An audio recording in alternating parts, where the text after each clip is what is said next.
And we are live. Hi, everybody. Hi. Hope you're all doing all right. I had an interesting weather day where I wake up, I go to work, I get started working, and we proceed to have one of the strongest torrents of rain I've seen in a long-ass time. And then it is just completely smiley and sunny for the rest of the day. And I'm like, where the fuck did that go?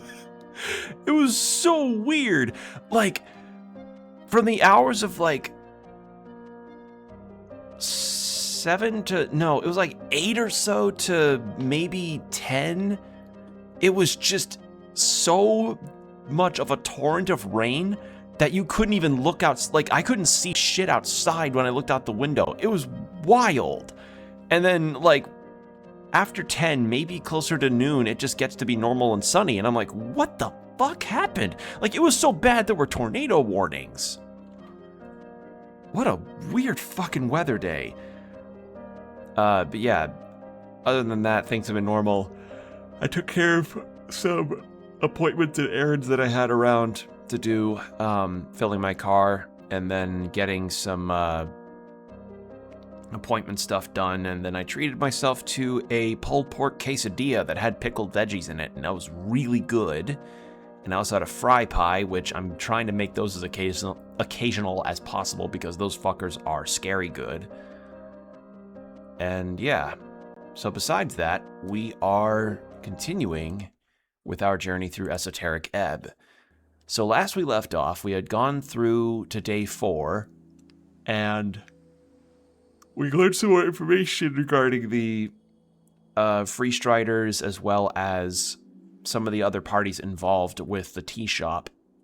We talked to the Asgalists for a while after we had gotten the ink. Not Tink like Tinkerbell.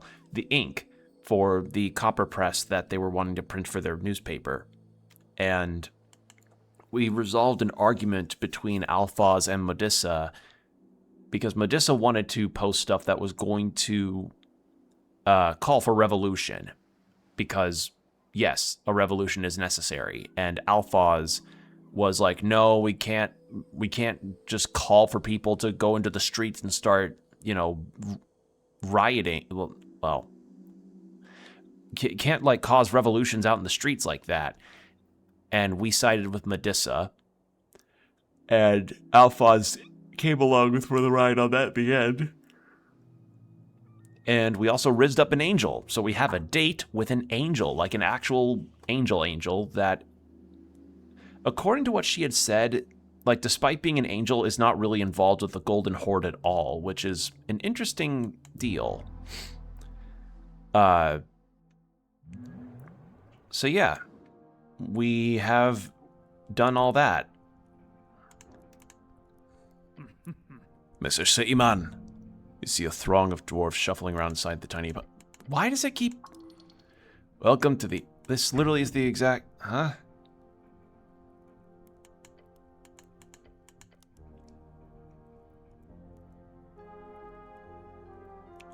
This is literally the same line. Okay. I think... Oh, wait. Oh, that's all new. Hold on. Do you mind, do you have, hold on, let me read that. He draws an air through his teeth and looks around. We know it might be well-funded like you city folk, but we use what little we have to full efficiency. But now the question is, what can you do for the Asgal Workers' Party? And then, anything in particular in mind? The dwarf sucks in a deep breath through his teeth, then he glances to his men before nodding slowly. We don't really need anything right now. Nothing at all? I've got 5 men on Waterline docks. I'm preparing speeches and overseeing proper poster distribution, all in preparation for the Great March, day before the election. He looks like he's thinking of several other things he needs to be doing right now. So no real need for a spell-slinging cleric here, I'm afraid. Fair enough. It is what it is. Elections are won through organization and press, not magic. Those days are long gone. If you wish to help them, do not offer a cleric. Instead, offer assistance in their printing. Speak with Modissa. You okay with Modissa printing it? I'm not sure. Perhaps the gal is right. Humans might respond better to quick waves rather than inevitable motions of the ocean. Yeah, because Alphas wanted more motions of the ocean. Medusa wanted more immediate action, which, yeah, like, motions of the ocean doesn't tend to get any kind of things, doesn't get anything done, really. But I wonder of the broader political situation. The party's current manifesto focuses on collaboration and guild organization. How will that work out if we all call for an uprising? Even an economic one? The dwarf shrugs. He will see once the votes are cast. He sounds like a man who knows very little, but feels very much. But we will not forget the help you gave us with this ink. Without you, large parts of the city would be without the Asgal chant. He hands you a large... We got his belt! He hands you a large belt encrusted with dwarven iconography. For me? Just throw it over your shoulder, cleric. It is proof of your dwarvenness. Be proud. Thanks! All the dwarves in the apartment give a little applause. The cause is proud to have you on its side, comrade. We will not forget it. Alright, that's all. We got his belt! What does it do? Hold on, where is it? Where'd it go? I've been wondering about that belt. There it is. A rare magic item handed down through generations among the exiles of Norvik. Looking at its iconography, it's clear the belt's original lay in the fighting pits of the old country. Dwarven gladiatorial combat was very popular before Asgal's rise. For each hour you wear this belt, you feel the hair underneath your helmet grow thicker. More constitution, minus dexterity, advantages against dwarves. Huh.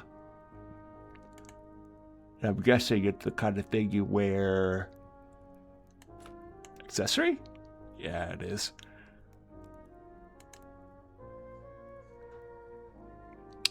I think I'm gonna keep my current loadout, but having that is handy.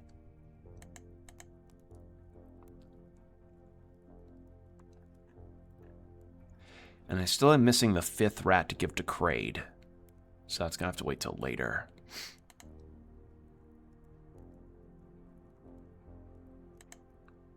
Oil instructions, eh.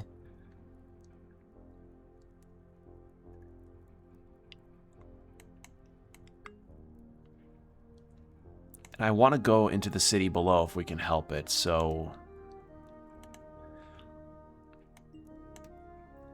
As nice as the lockpick has been, I'll equip it if I need to, but I think having something that dampens high damage would be really handy. And we are 2 days away from the game's election, so I'm wanting to do some more stuff around the city too, or at least some stuff around the city, but I do want to go into the city below because a lot of things are pointing to that. Like, blaringly obvious to the city below to be like, hey, let's do this.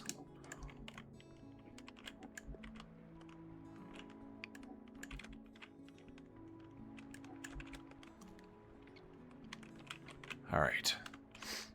I don't think there's going to be anything new with the roller mill. And I pissed off the free Striders too much for me to ever go back into that building again.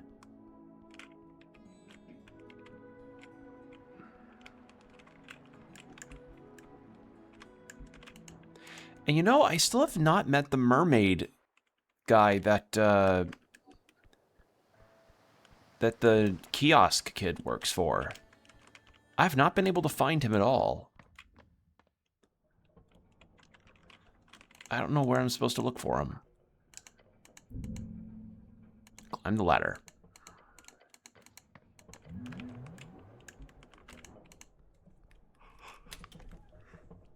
Sorry if I'm yawning.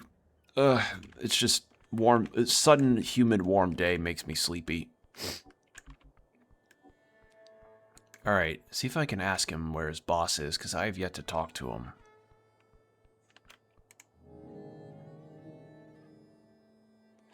God, look at how far I've gone in Asgalist. And yeah, I know, I think... Were there other feats for me to unlock? I don't think so.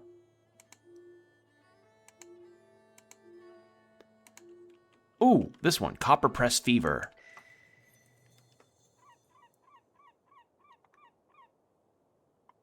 God damn it. Oh, sorry. Heart pumps blood to all veins. Fully interconnected series of stops, each necessary for survival of the whole. All stops must accept that blood. They can never be cut or clogged, or the entire system collapses in an instant. This is the weakness of the egalitarian dream, as well as its strength. Unity in spirit, at both rise and fall. Is this a metaphor? Yes and no. Asgalism was born under the conditions of twos. The first, illiteracy of the masses, created in various forms across different cultures during the Arcane Era. The second, a deep enough divide in wealth between the masses and their masters. Feudalism holds deep and fast due to the inability for its serfs to understand the functions of their system, to see their own shackles and how to break them. The more advanced governmental structures of both federated magedoms, parliamentary republics, and constitutional empires all grow partially due to their bourgeoisifying nature and modern city-state industrial developments. In this, some states hold out better than others. Some floating cities in Old Deminor specifically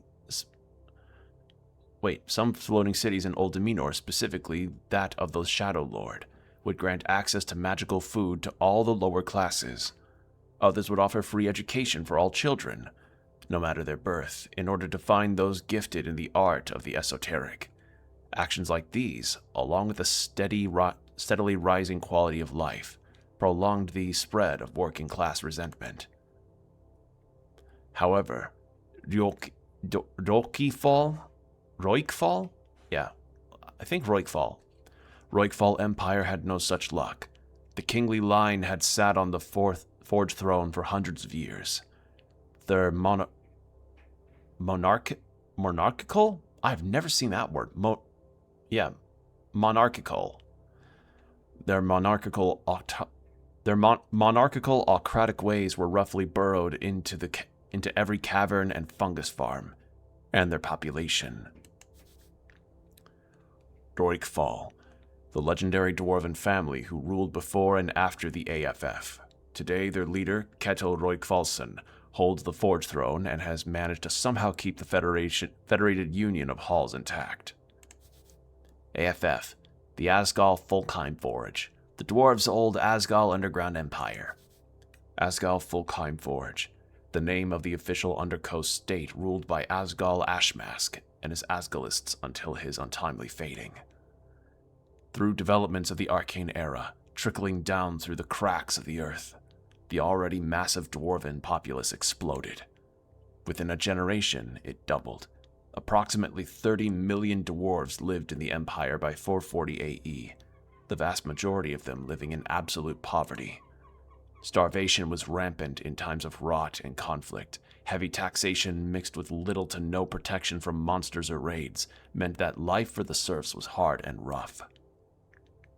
It was in these conditions a man was born and raised, his dreams filled with one thing: emancipation. The right of every dwarf to his own hammer. That man? Asgal Ashmask. So the dwarves had been pressure-cooked in wealth inequity for too long while also having access to information about better systems. Yeah, like, that's kind of the deal. That's the kind of thing we're dealing with, is when we see how other places have their systems, and then we see what we've got, and it's like, man, how nice would it be for us to have a public transport system that wasn't ass, or to even have a public transport system, period, or... Like, we just see that kind of stuff in our real world examples all the time.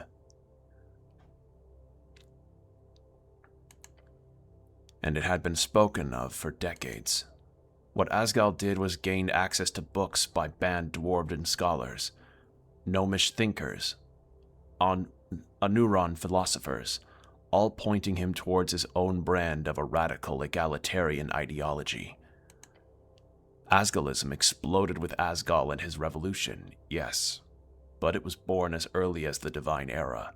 For those dreams had lingered in the minds of all folk for as long as there have been shackles, and they have been documented about for as long as there have been paper to write on. Yet it took a walking god to push the oppressive regime back.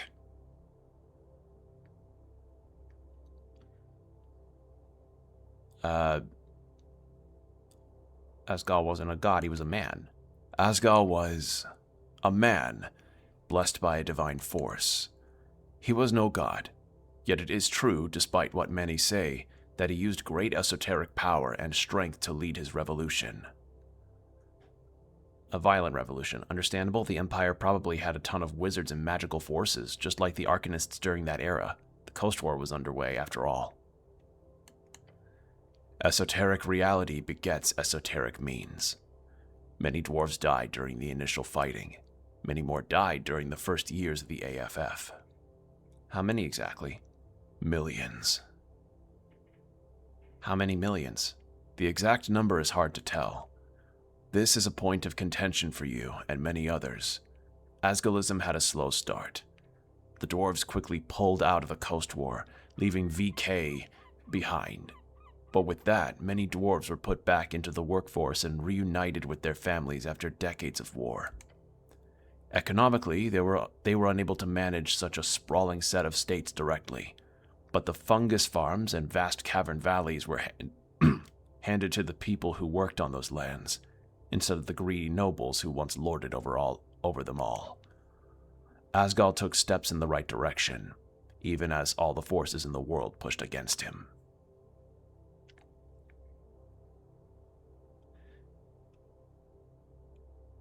Yeah, so what's being mentioned here is that Asgalism was born out of a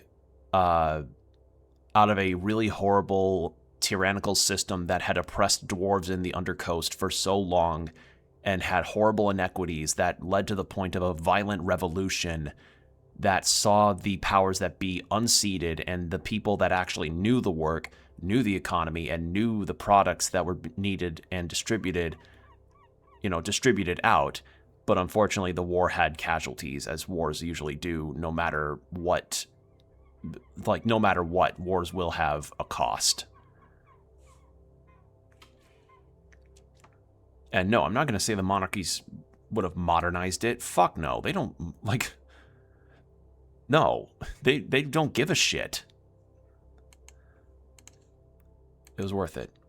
If not for the AFF itself, but then for the dreams it sprung around the coast. Today, Asgalism in all its forms, along with the lessons of the Folkhem, show us a brave new path. That of a softer Asgalism. That of democratic socialism. Democratic socialism, the even softer form of socialism with a state chosen by the people which controls, or at least regulates, the means of production for the needs of its people.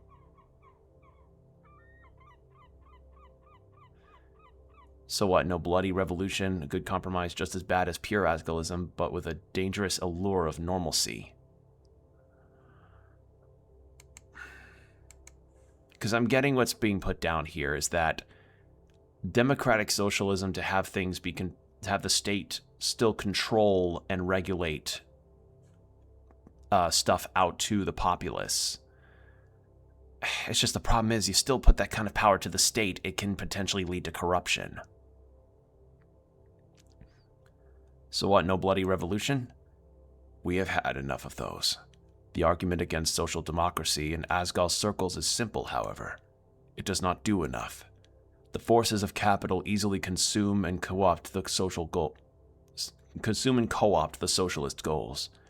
They did just this in Savalny, before it was taken in by the Free Striders as a free city. Norvik itself is under that same threat. As such, it remains a debate. The dwarves who have made a great cooperation with the humans in the city have all have converted to this nicer form of slow incrementalism, a social democratic ideal. In this unity between humans and dwarves, you also see their grander vision of an egalitarian future, for there's no greater example of post-folk type exclusivism, but at the same time, The younger, more hot-headed Asgalists also have a dream of their own, one of truly owning the means of production post-haste, like Asgal intended. So the question remains, you have dealt with it firsthand in the past. Should Norvik embrace radical Asgalism or continue down the path of social democracy?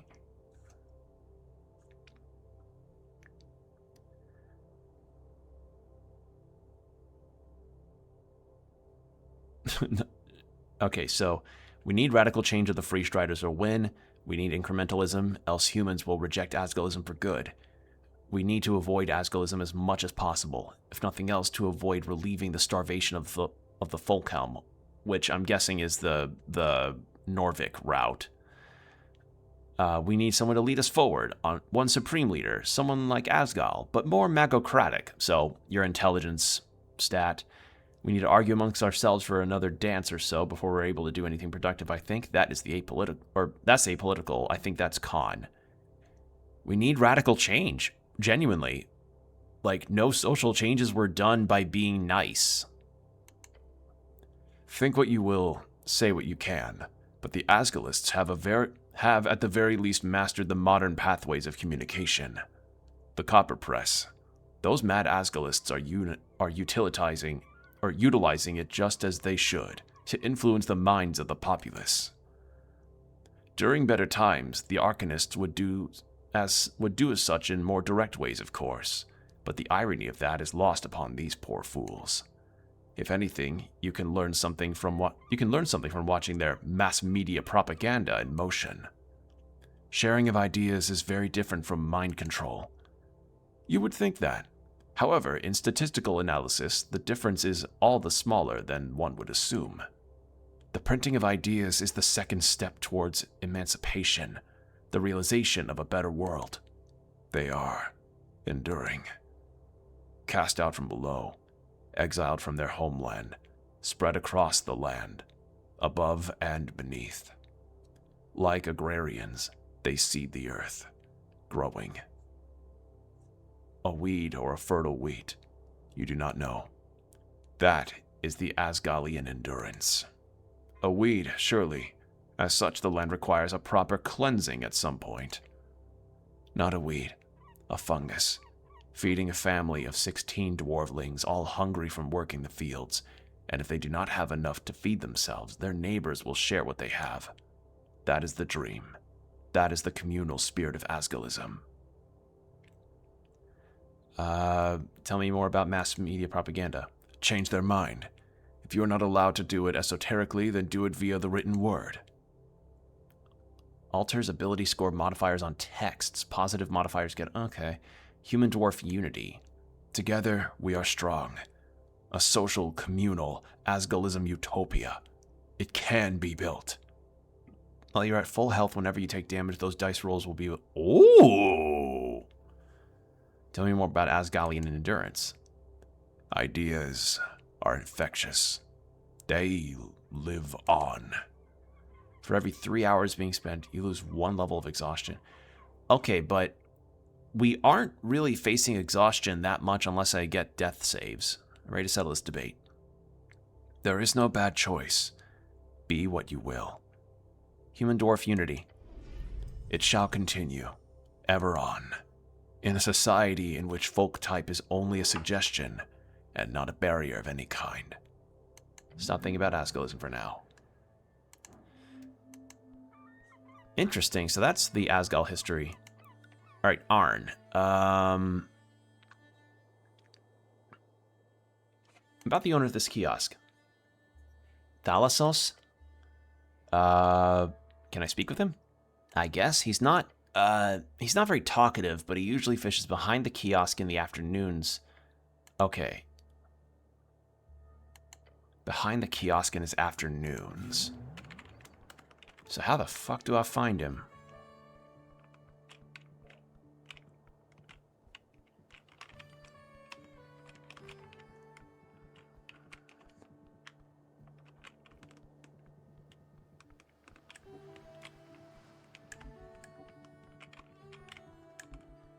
Also, ad break in about 3.5 minutes, heads up.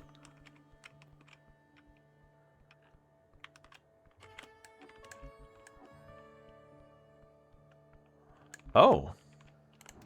It's the bird again. You think this guy knows something, Snell? I don't know, cleric. It's a gull. Pet the birdie. As you reach forth, the gull does not seem to react until it snaps at your fingers. The pinch of pain. Don't. I want to keep petting the bird. Are you sure? That doesn't seem too smart. Do not anger the beast. It's calm, just sitting there. It has done nothing to you, and clearly wants to be left alone. The bird must respect you and your wishes. Do it! Why do you deal with creatures like this? This is below you. Nod your head and leave. Okay, so behind the kiosk in the afternoons. But where the fuck does that mean specifically? I don't know. Not there. Behind the kiosk, he fishes.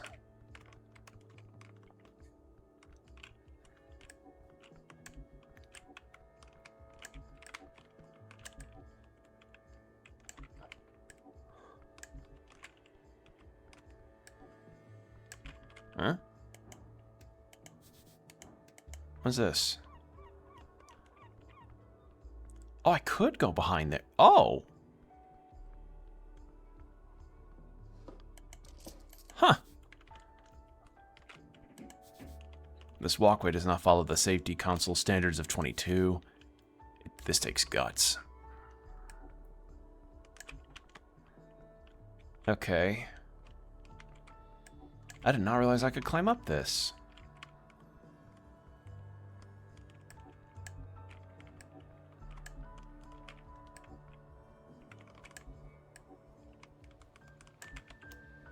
It's another big crab or lobster.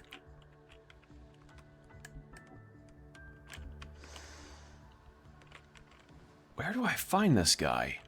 Afternoons fishing behind the kiosk.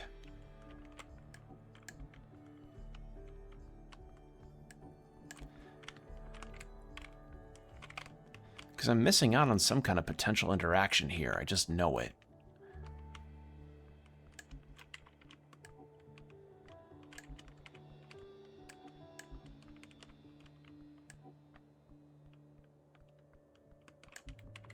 This is going to bother the hell out of me.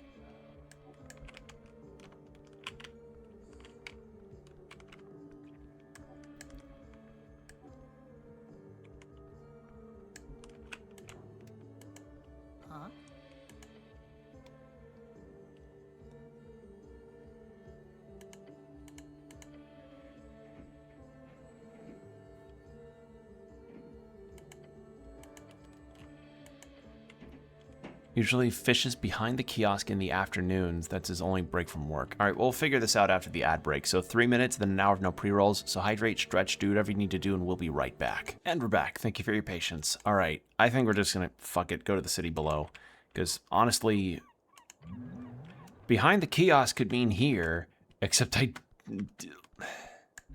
like, this is directly behind the kiosk, so I don't know specifically what I'm missing in this spot. Because, like, behind the kiosk is the Drunken Sphinx, but the guy's not fishing near the Drunken Sphinx as far as I see. Like, I figured there'd be an interact point near the water, but I don't see that at all, so yeah, I guess city below, we do it.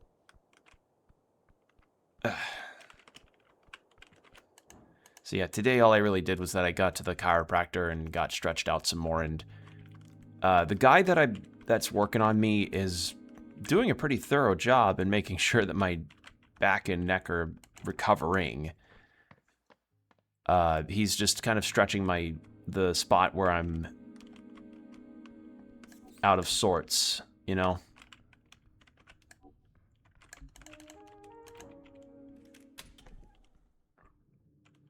All right, this is to the Goblin Sanctuary.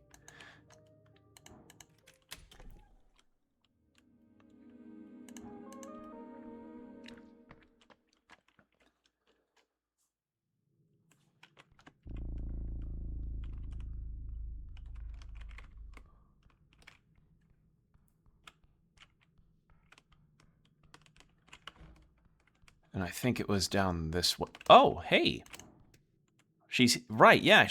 Because we had a really good talk with her, she's now joining us in the city below. Oh, Snell. Oh, right, what's he gonna think? All right, well, first, I'm gonna heal myself, because I think that'd be a good idea.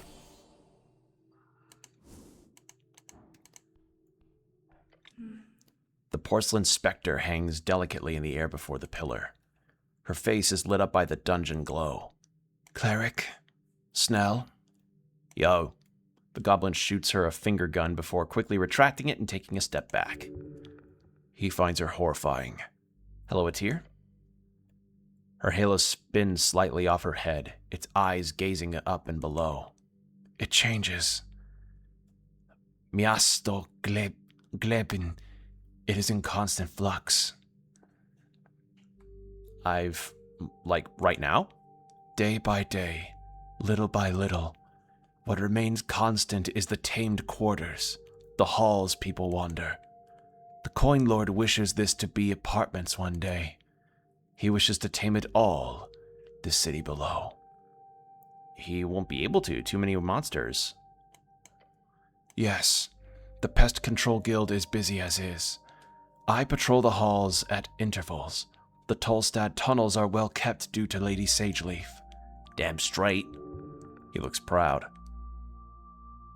However, Tolstad is a strange case. The pillar acts as a beacon, a center for esoteric activity. She places a cold porcelain hand on the stone. Cleric, do you know how far it goes? It will hurt if you admit it. You've read about the city below. Recall it.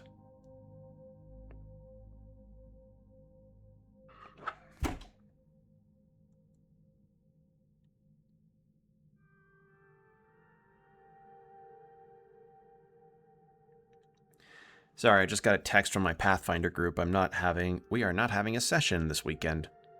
Oh well. All right. Okay, made the check. The city below is a vast, untamed series of tunnels underneath the city of Norvik. That you know. This is what you do not know. It is an esoterically charged ley line conversion point. Some speculate it is due to the pillar, some due to the ancient snail folk who lived here.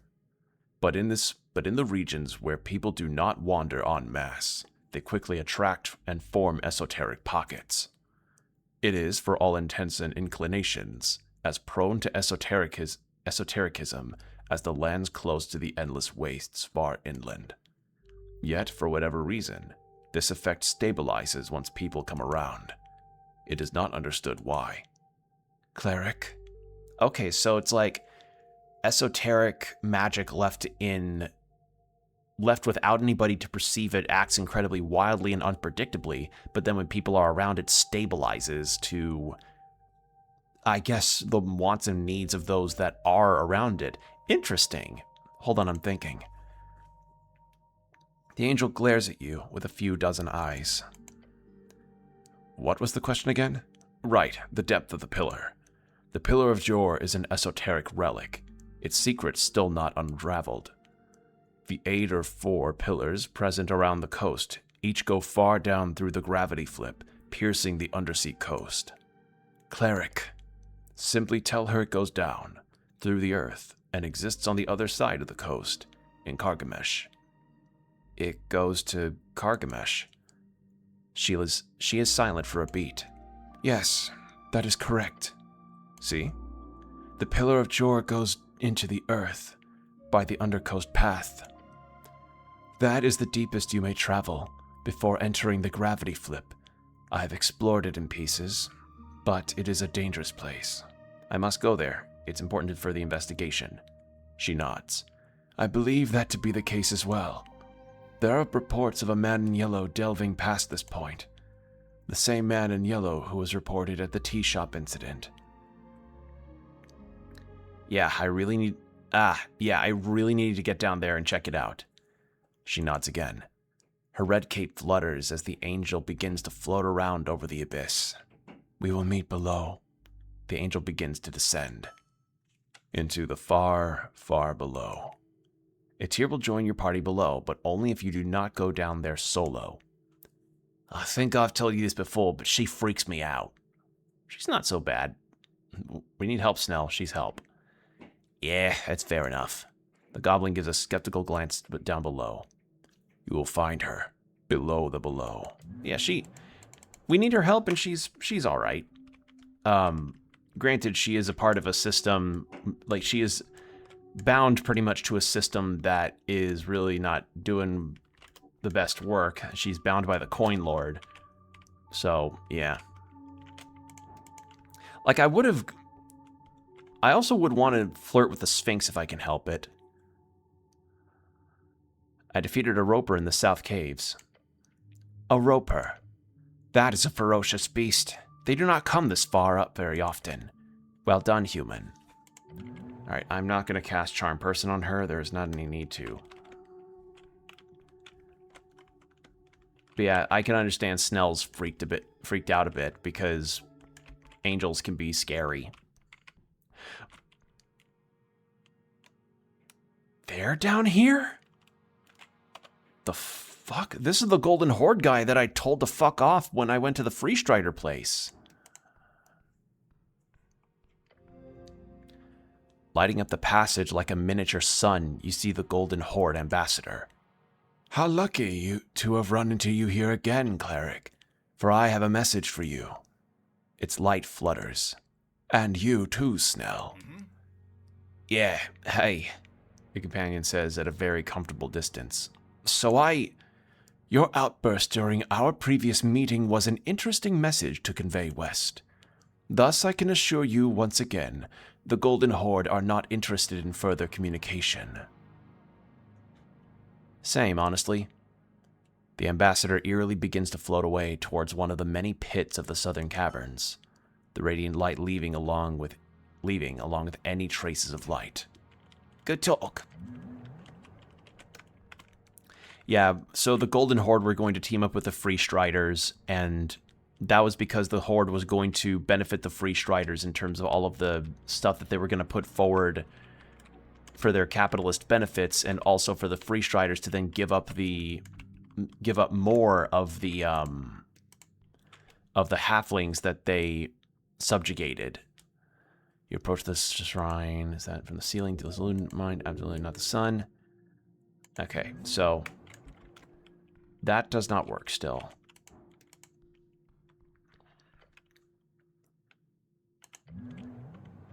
We don't have Speak with Dead, sadly.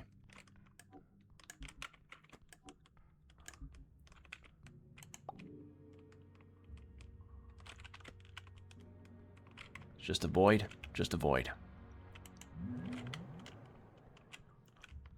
Yeah, Atir's pretty cool so far. She seems just somebody that's... Well, Etir seems like she's just been put to a task that she really doesn't want to be a part of.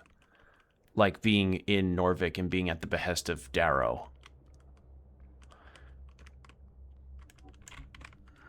Now, how the fuck do I get further below? Because we killed the roper.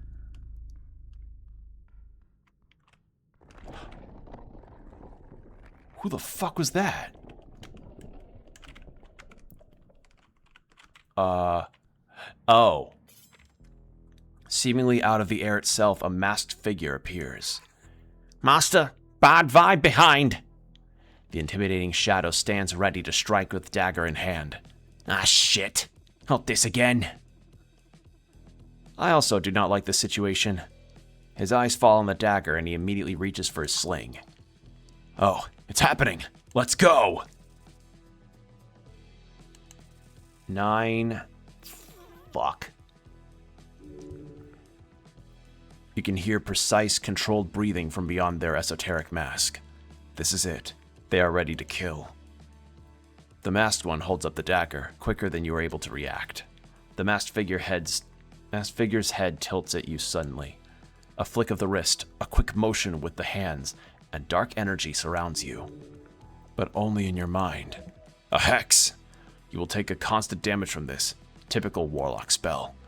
You feel a deep unease permeate your bones just as the assassin hurls a blast of sickly energy. It lands squarely in your chest, causing an eruption of pain. The uneasy feeling turns to a sensation of needles stabbing into you. Snell whips his sling with practical flair and launches a stone. Snone? Snone. Yeah, he calls them snones. The assassin flips backward, trying to dodge it, but it connects nonetheless with a sickening sound. The sound of a brittle branch breaking. The assassin intends to use the distance between you to their advantage. Throw something at him. Anything. Cleric, here's a hex. You know about hex, Snell? Maybe you can't see it, but there's a little shadow worms crawling all over you. Anyway, focus. Get the bastard.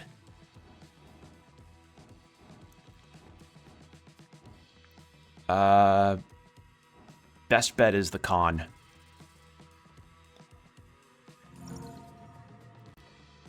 You breathe deeply, centering yourself after seeing what the assassin is capable of.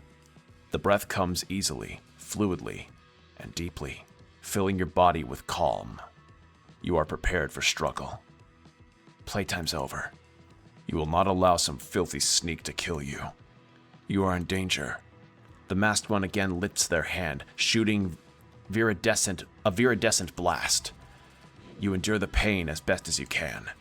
Then, the uneasy feeling sharpens and slices at your nerves. Cleric, you've been hexed! Yells the goblin, whirling another stone. The stone misses the masked one. They glance sharply at Snell. You need to get up close and personal. Move forward within reach of the assassin. That's enough. That's perfect. What are you going to do? Consider the... Could do inflict wounds. Actually, let's grease them. You raise your palm, rub your fingers together, and open your hand, summoning a torrent of grease. It sprays all over the assassin and the surrounding area. All three of you are beginning to tire. The end is near. The assassin raises his offhand as though he's going to blast you with energy again, but he lashes out with the dagger instead. It slices into your forearm, cutting a ragged gash in your flesh. Again, the pain of the hex asserts its stinging grasp. Snell sprints forward at the assassin and tries to slide tackle his legs. The assassin leaps into the air to dodge, but Snell reaches a hand up and connects with the masked one's ankle. The assassin tumbles to the side, almost falling prone. End this fight, now! You can disrupt that magic blade string. You have the capability. And that mask would be valuable to have, and knowing who's trying to kill you is usually a good idea. Let's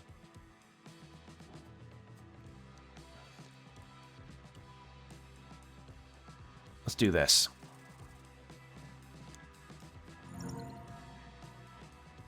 Interesting that we're getting Lady Fair proficiency. I think we know what we're dealing with here.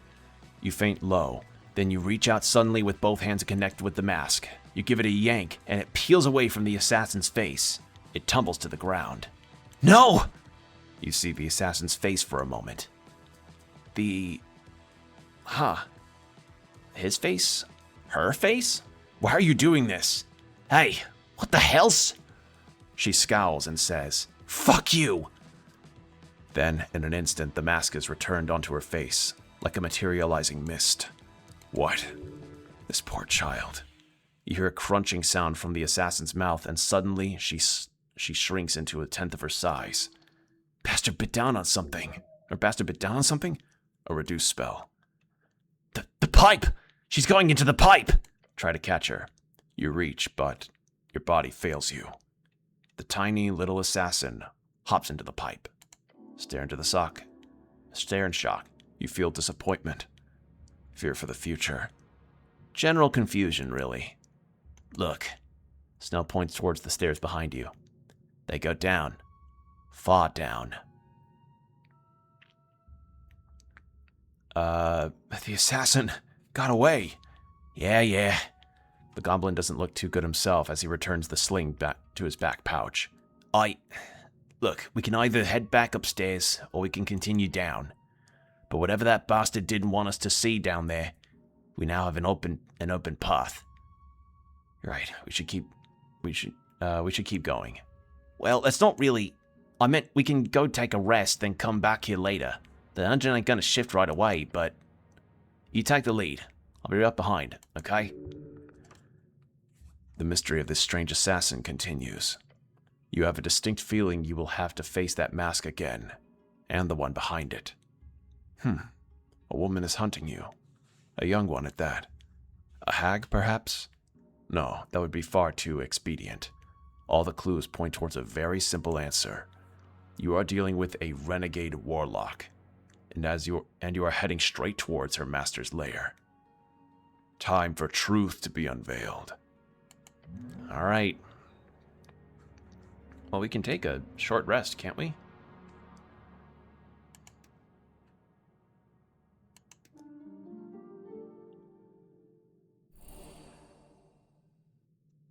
Ooh, rolled max on a hit dice for short rest. Fuck yeah. And we got our first level spell slot back.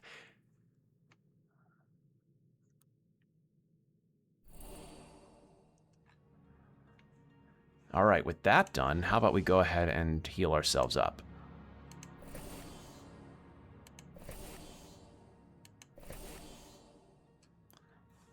There we fucking go. So more on the mask, huh? Interesting.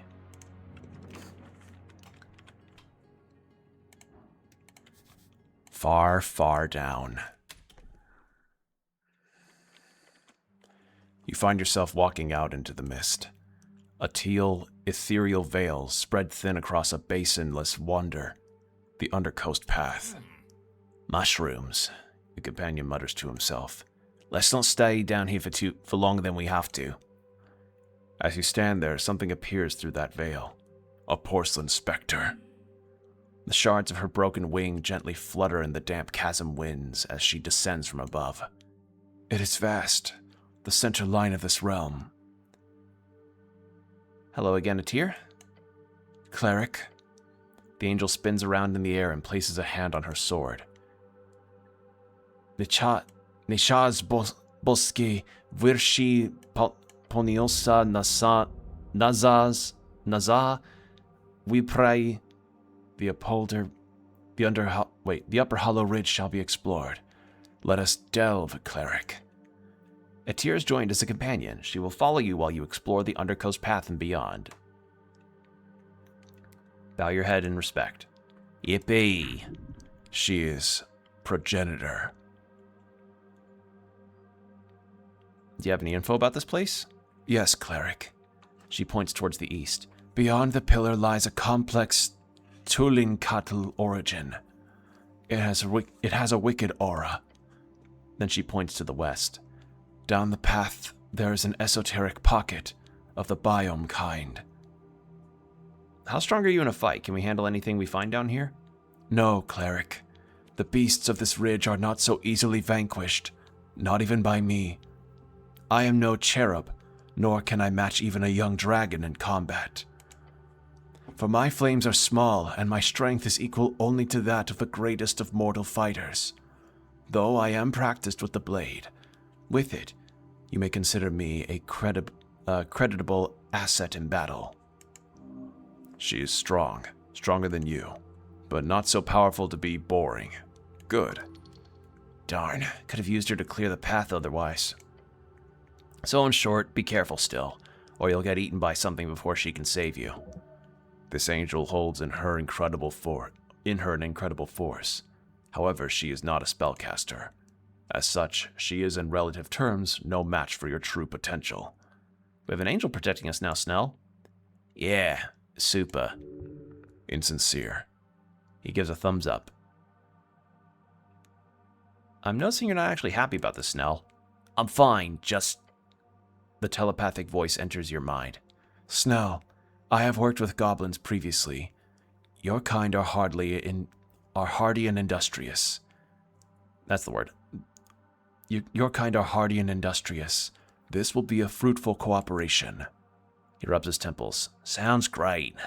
I can sense your hesitation. Okay.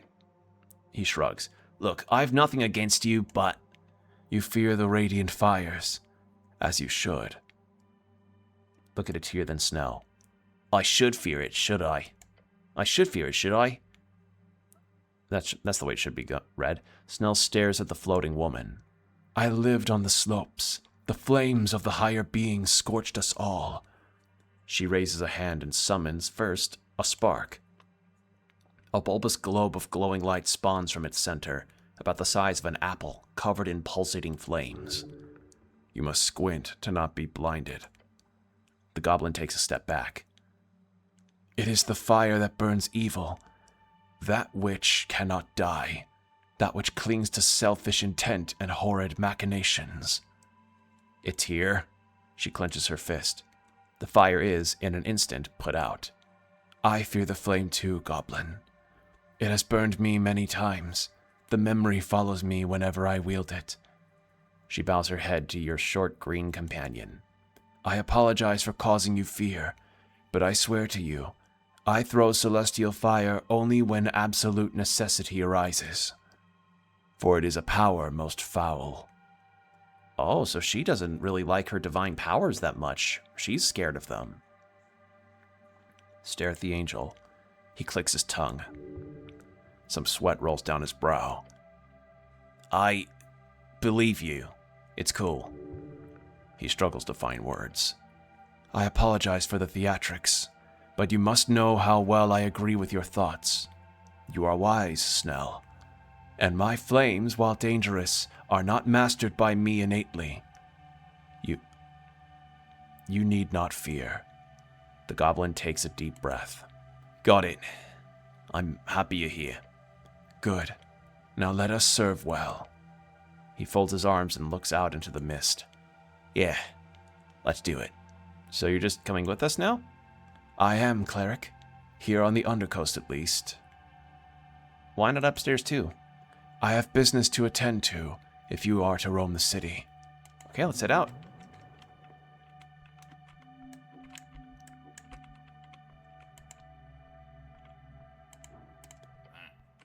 You approach your companion. Let's get on with it. Only 2 days till the election. Yeah, we've got today and tomorrow to finish this up. So what should we focus on today? Good question. We have a few good clues if you ask me. Chances are slim, but considering what we've heard, it sounds like our star witness, Mr. Frank, could be hiding somewhere below. If you're up for it, I'd say let's explore the city below some more. Let's do that. The goblin gives you a curt nod. Have you ever been down this deep before? No. Almost, but no. I once joined a scouting squad to the lower end of the below, but we never went anywhere near this whole... He glances at the mushrooms. These more primal parts. For good reason. People die in places like these all the time, so let's not stick around for too long. We've got a pretty decent party going now. A party? She repeats the phrase in your mind. Yeah, it's a hoot. Meek is in the party too. Ah, shit! Snell jolts at the mimic appearing around your neck. I forgot you took that thing with you. Meek is no thing. Meek is mimic. It even rhyme. The goblin squints at your talking scarf. No, it doesn't. It does rhyme, Snell. He squints at a tear. I really don't think it does. The angel turns her face away for a moment, and after a dramatic pause, whispers in your mind, perhaps you are correct. The goblin has the kind of expression that says, I can't believe I ever feared this celestial. Meek thinks it rhyme. Snell sighs. Can we go now? Let's go. Do you have anything to say? You approach the angel. What is it, cleric? What is the matter, cleric? How many times have you been down here? The Undercoast Path, as it is known, is not a place I travel to often, nor lightly.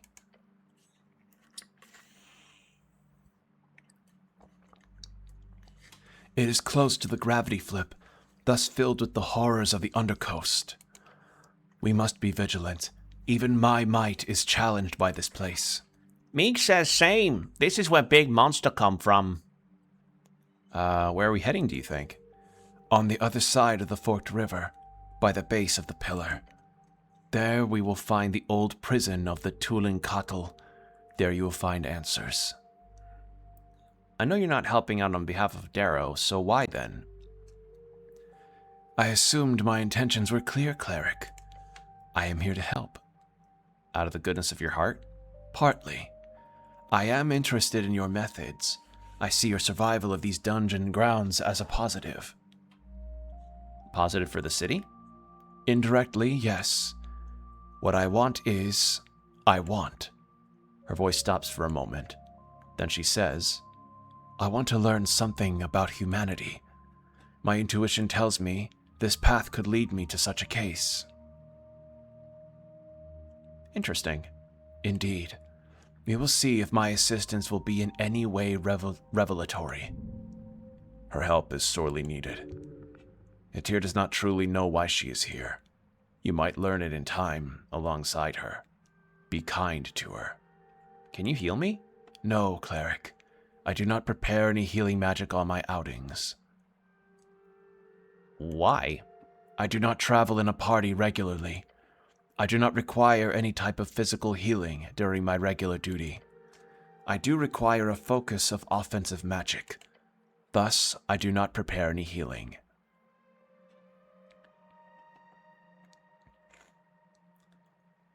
I'm not going to push it. I see, so you're simply too powerful to require healing then. Her many eyes look at you silently. How long have you been living in the guard tower? Not long. Only 5 years. Relatively speaking, with her lifetime, it would be a short duration. Oh. It must be long in your eyes. Over the course of my slightly longer service to this city, this has been my first static quarters. Since I do not require rest, I would previously keep all my belongings and archives at my then office at the Tolstad Sergiantry? I have never seen that word before. It is located beyond the Darrow house. However, my presence was not appreciated over time. Several Earthguard members reported me as a disturbance. Oh, Sergeantry. Okay, that's it. No, Sergeantry. I'm stupid. Sergeantry. I've never seen that word spelled out. The same issue arose during my time at the palace. As such, I was eventually granted the guard tower. It was procured by the magistrate in order to deal with these issues. Why would they complain? It'd be awesome to have an angel around. I'm assuming they were afraid of you. It seems that could be the case, yes. The reports called me a potential esoteric danger, foreign agitator, as well as overall difficult to work with. I was not given a chance to argue with these reports, and as such, my only option was to agree. That's shitty. Earthguard politicking is always is. Yes. In the days of Earth, there was another level of respect to be had. That I miss. Don't look back, look forward. Her eyes take in your words, even with her body language cold and distant. Then she says in the monotone telepathic voice, "What else, Cleric?" Let's keep going. All right. Just kind of getting to know her a little more. All right. A labyrinth ahead.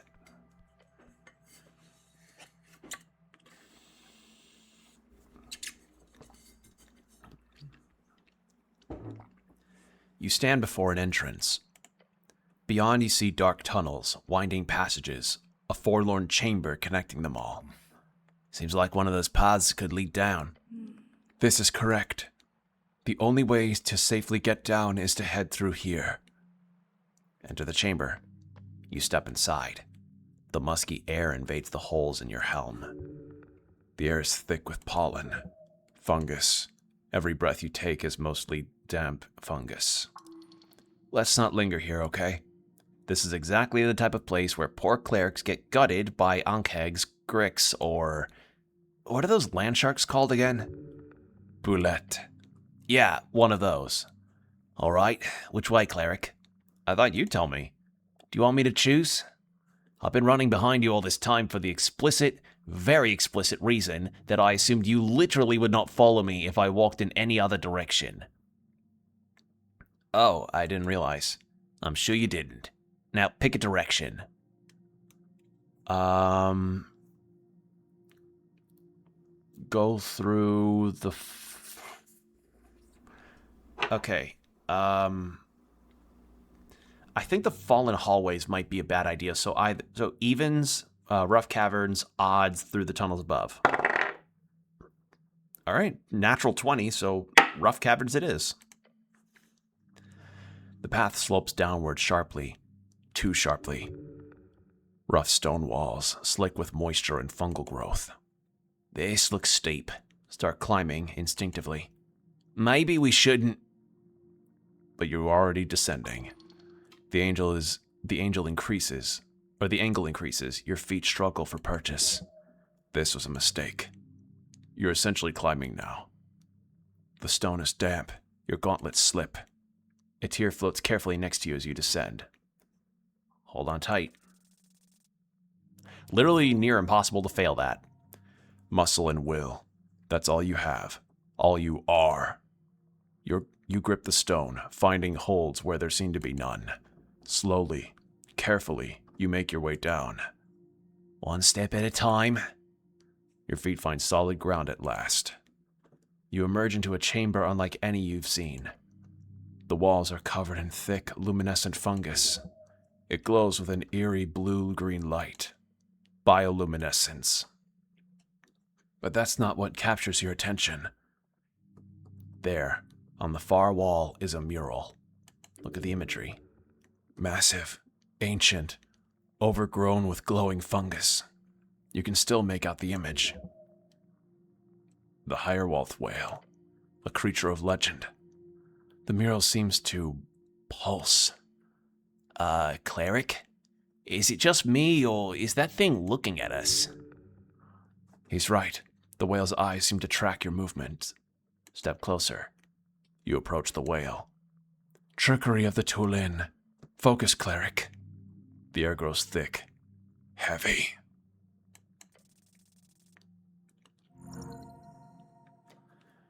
You open yourself to the presence. The weight of eras, each borne upon the next. We, the guests, have overstayed our welcome. Images flash through your mind. Ancient snails, pilgrimage, burial rites. This is an animation. A sliver of a spirit, replayed via magic. He is waiting for it. The divine, the split, the even fray. What is he waiting for? He is waiting for a chance to increase the odds. The presence fades. You stagger, catching yourself against the wall. The goblin breaks his glare at the wall. It stopped moving now. Is it? Hey, you okay? You regained your composure. Two paths lead from this chamber. One slopes downward, towards what must be the burial grounds. The other continues on, towards light, towards the exit. My curiosity on the burial grounds must be satiated. You descend into the ancient burial chamber. The air grows colder still, rotten. Walk through the cracked entrance. The doorway appears to have been sealed for millennia. Yes, actual millennia. The recent the recent seismic shift must have broken the seal. Stillness, heavy with centuries of undisturbed rest. Your footsteps splash in shallow water. It pools on the floor, ankle deep. The chamber is vast. Columns of carved stone rise into shadow. Snail motifs, spirals. Yep, this is a tomb. Tons of bones all around. His voice is barely a whisper. Don't take too long. And there, in the center, an altar. Upon it rests a mummified corpse. Look closer.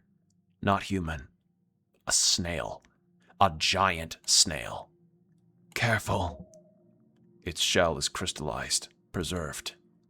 The body itself is wrapped in ancient cloth, covered in strange runes. One of its appendages is extended, held out. In its grasp, a ring, entirely silvered. Even from here, you can see it glowing faintly. Magic. Powerful magic. Very powerful. What is that thing? A dead snail. A really, really big dead snail. It also is holding jewelry. That too, yeah. Great observation, Atia. Thank you, Snail. Examine the ring more closely. You step forward. The water ripples around your feet. The ring is silver, inlaid with small shells and blue stones. Look around the chamber. Your eyes scan the space. More altars. Smaller ones. Other snail corpses. A whole congregation of the dead. This was sacred to them. A place of reverence. Make a decision. You stare at it. So, are you going to take it? Itir watches the waterlogged chamber carefully. Take the ring. You reach out. Your gauntlet closes around the ring. You pull. It slides free from the mummified grasp. For a moment, nothing happens. Look at it. Esoterically tingling. A magical ring. Put it on. You will find out what it does. That is a powerful item, cleric. The goblin wipes sweat from his brow. Let's get out of here before something else wakes up. A sound. Huh? All around you. Ah, shit. From the shadows, from alcoves, from beneath the water, they rise. Skeletons. Their bones ancient and yellowed, covered in barnacles and coral. Run! You are trapped. Roll initiative. I have shit initiative rolls. What the fuck? Who rolled the nat 1? Oh, a tear. They move as one, a chorus of clattering bones. A dozen dead guardians, awakened after centuries of rest. Protect your loot, damn it! It's too many! The goblin draws his sling and lets a stone fly. It strikes one skeleton square in the skull. The skull cracks, but the creature doesn't fall. Fuck! They swarm forward, weapons raised. Rusted blades, bone spears, coral-covered clubs. 3 of them converge on you at once. The first blade cuts you across your side. The second strikes your shoulder. The third misses, but only barely. You're bleeding. Cleric! 2 more skeletons advance on Snell. He dodges one strike, but the second catches him in the leg. Ah, shit! Another pair turns towards Atir. She parries with blazing hands, but there are too many. The remaining skeletons circle, waiting for an opening. Your god is with you. He must be. They are nothing but bones. Manage them. Your heart pounds. Blood rushes in your ears. Death surrounds you. Literal death. Focus. You're a cleric. You have tools for this.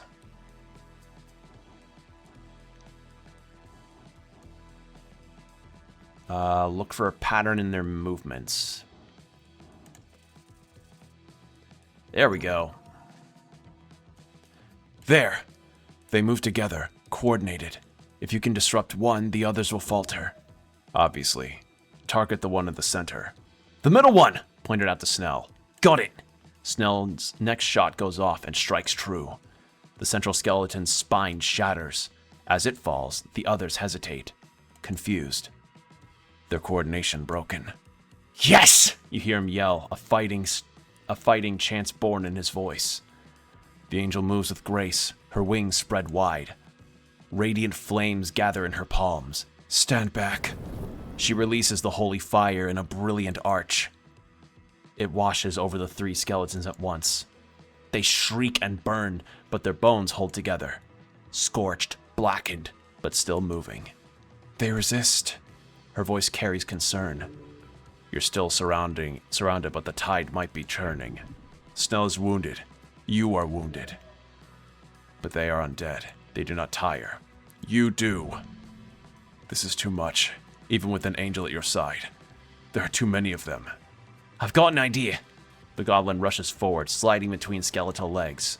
He emerges behind them and kicks one in the spine. hard. It stumbles forward, knocking into 2 others. Now, while they're cluttered. Or clustered. Either. The mass of undead presses in. Blades from every direction. You take hits. Multiple hits. Pain. Blood.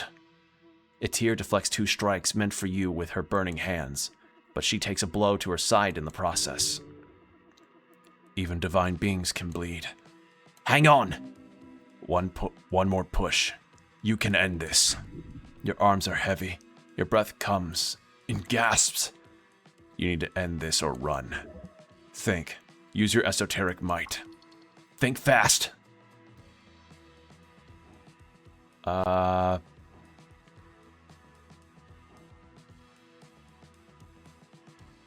Charge through them. Snell has them positioned perfectly. You lower your shoulder and charge. Your armored body crashes into the cluster of skeletons. Bones fly. They scatter like bowling pins. 2 of them don't get back up. Yeah! But 5 remain, and they're closing in again. The angel's flames burn brighter now. Desperation fuels her power. She sweeps her blazing hands in a complex practiced motion. The searing radiance catches multiple skeletons.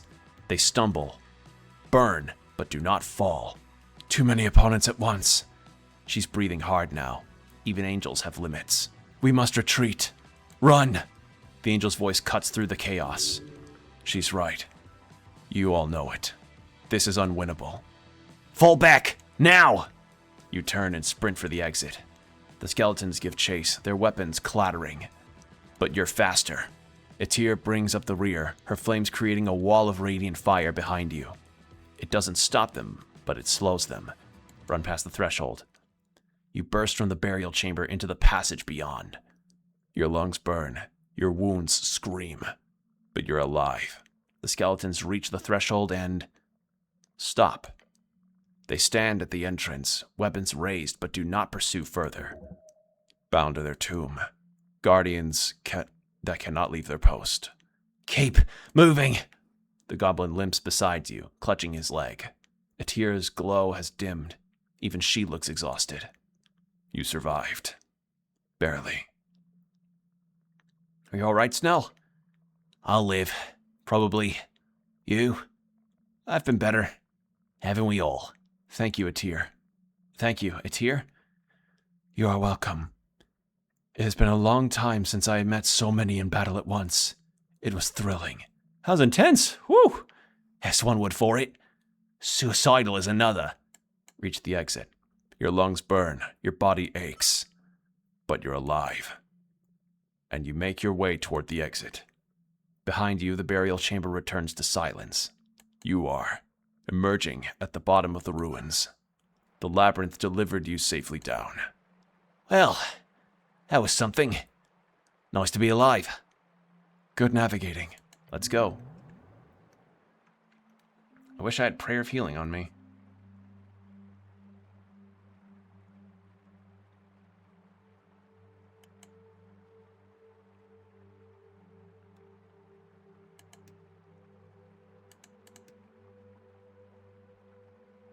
A string, where will it lead me?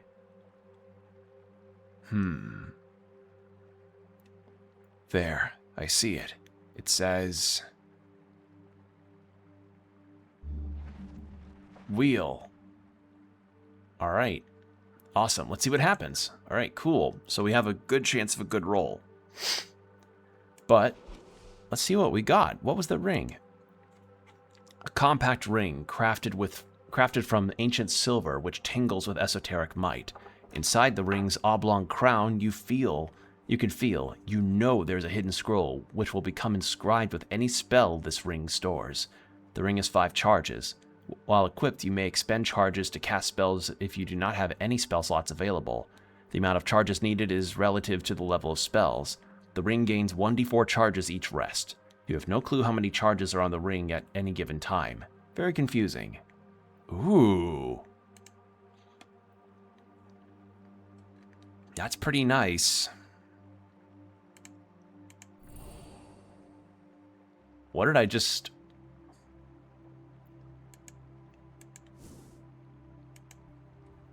Did I just take something that got me high? Snell looks up at the looming giant mushrooms all around. Then he tenses up as his arm brushes against one of the sprouting, colorful flowers. He looks queasy. You really don't like mushrooms, eh? I don't see why I would.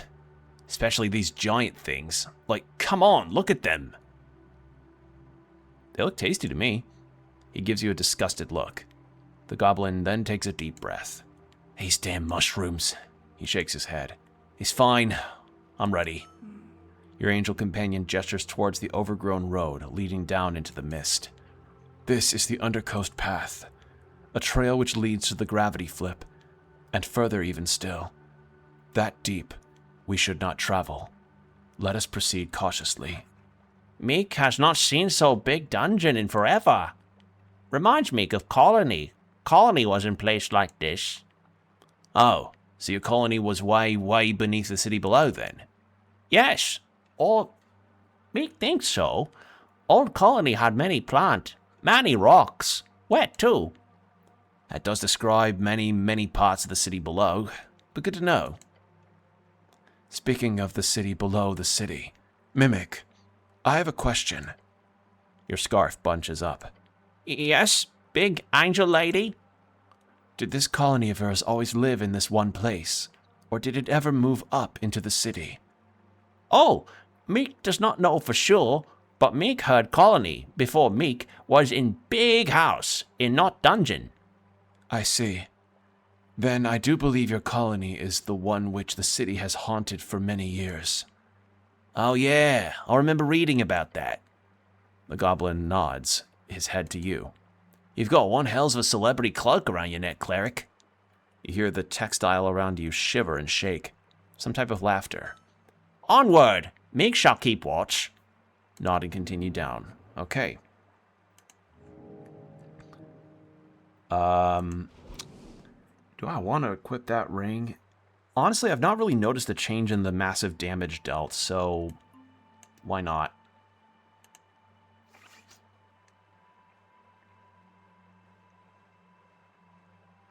What I'd really like is to maybe re-equip some spells that I like, or like re-prepare some spells, like do some of that again. I love these little tiny spirit guys. They're so cute. Oh! Old shield. A really old shield.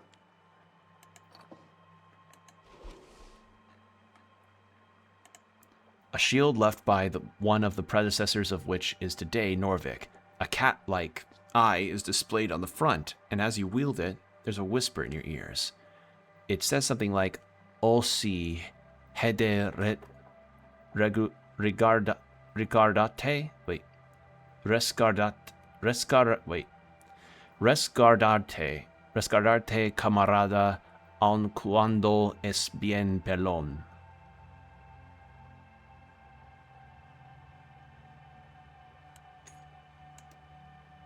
Okay, it's an accessory. Oh.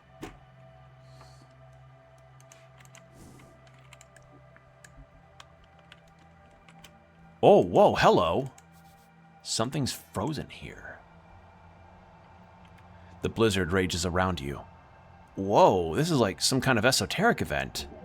Obviously. Why is it snowing, Snell? You tell me, you're the expert. Your goblin companion holds up an arm to protect his vision. Don't stay in this thing too long, cleric. Cold bites and cracks in your armor. Little nibbles. Snell's correct. This temperature is unfortunate for mortal flesh. The angel floats gently amidst the raging snows.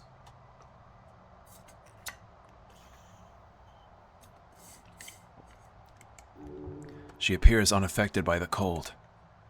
He rubs his exposed arms. God damn it, this esoteric bullshit! Glance at a tear. She sends another telepathic message to you. No, cleric, I am not immune to the cold, but my bodily functions are not affected in the same way as yours. Relax, Snell, it's just a little chilly. Chilly? His glaring yellow eyes pierce your soul. Okay, maybe it's a bit colder than that. Thank you. Look around. You notice, amidst the frozen moss and broken Fade-era ruins, a thing. The shape is vaguely humanoid, A small creature. A mushroom thing. Mushroom man. What is that, Snell? Not a clue. Some fungoid? A fungal folk, yes. It appears to have gotten stuck in the esoteric pocket. She does indeed spell it out for you.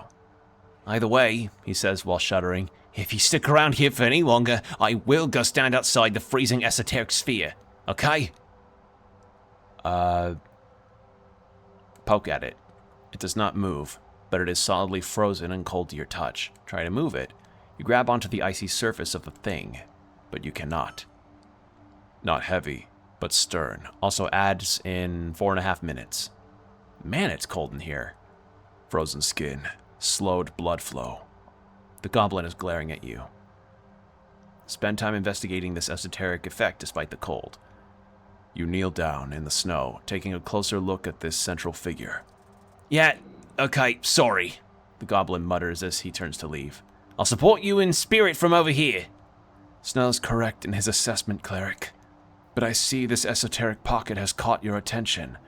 If you need it, I will assist. You see her armor rattling slightly in the blizzard. It's hardly visible, but she is cold. God, it's cold. The pain. You will be drained eventually. Do not linger. Ignore the pain. Just look at the placement of the sphere. Cast Druidcraft. You snap your fingers and the frozen ground around the mushroom begins to shiver. Everything appears to be frozen around this poor creature.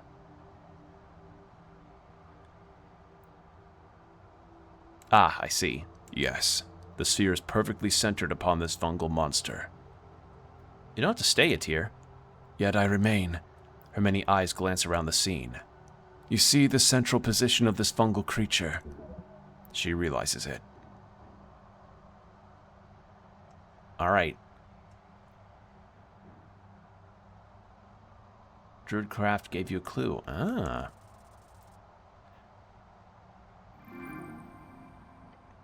Oh! A free Ooh! Okay, now I'm really glad I got the spell. Of course. It is as obvious as the Praxis formulae. Look around, then stare at the frozen mushroom man. There's an esoteric pocket born out of a curse. Or this is an esoteric pocket born out of a curse. The creature is cursed. A freezing curse? It could very well have been a simple cold spell that reacted with the primal strings of the area. Either way, yes, a freezing curse. Why is it a biome pocket then? Esoteric pockets are created through chaotic interactions. Wizards have attempted to control them for eras, wield them. If you figure out why this particular interaction spawned a biome pocket, and not a one-rule pocket, or a spawn pocket, then you would be a great arcanist then you will be a greater arcanist than all those who came before. Who cast the spell? Could be a rogue spellcaster, or the fungal creature found a spell scroll and misfired it. But more realistically, an ice troll caused it. How do I break it? Heat. Oh. Yes, it's quite simple. The pocket is clearly unstable, and focused entirely on this mushroom creature. Simply heat it up a bit, and the pocket will fail. That simple? Yes. You'll hurt yourself real good if you do that. But hey, you do you. Just don't complain if you wake up with a cold tomorrow. The chill. Your body is here. It is ready. Use Druidcraft. With your hands placed upon the surface of the flash-frozen creature, you whisper to the primal forces. Rest no more. Rise with the sun. A mild message, received clearly. A heat springs from the ground right into him. Bit by bit, the mushroom shivers, then twitches, then moves.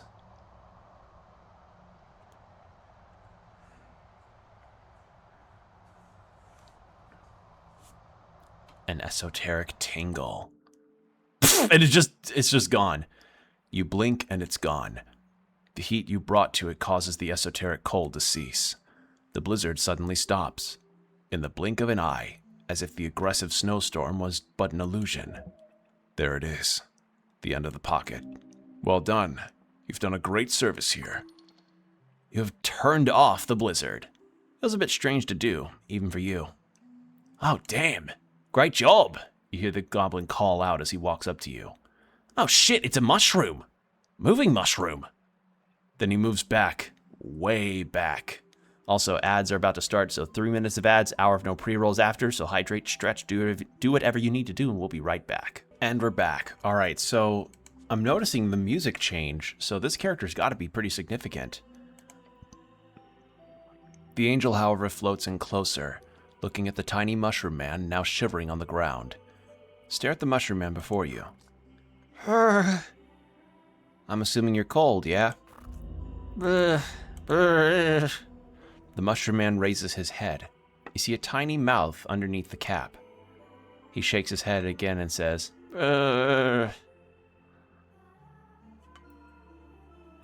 at him for a while before you speak. We noticed you in trouble, he says while keeping a healthy distance. The goblin does not want to approach. The fungal folk thing stares at you. Do you speak mushroom? The mushroom says, Brrr, as a tear floats ever so gently closer. He is afraid, she explains, then places a hand upon your shoulder. There is a gift to be granted, cleric. It will help. Brrr.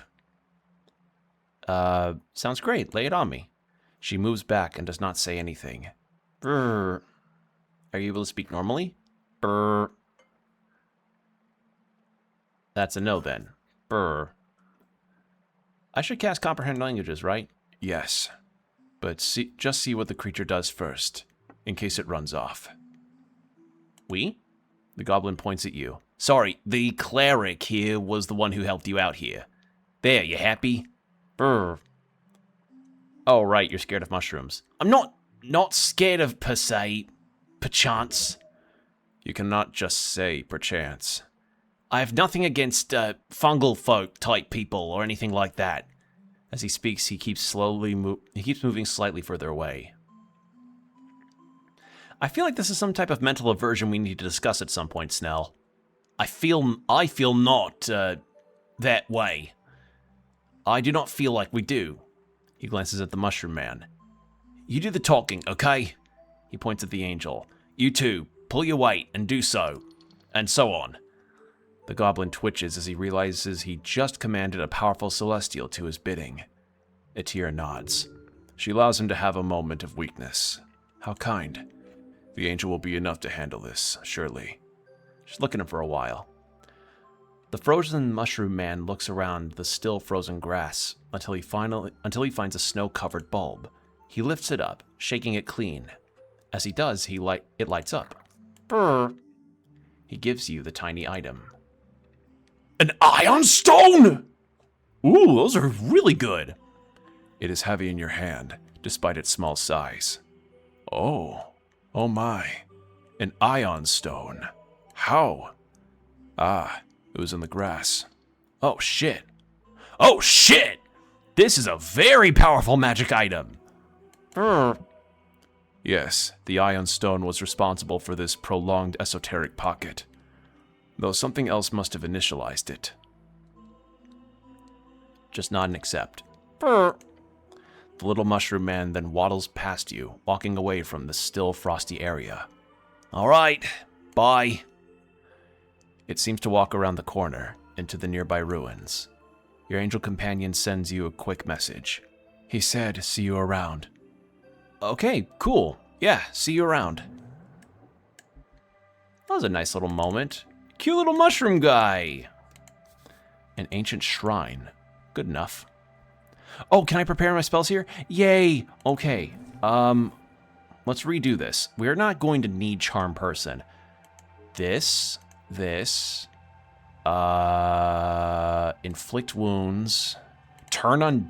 That would have been really useful in that last area. We're gonna go Augury. Prayer of Healing.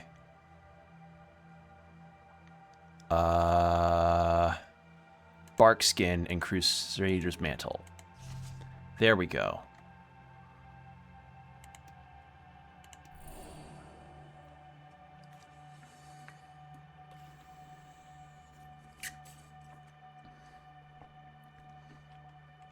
There. Don't want to spend all my potions.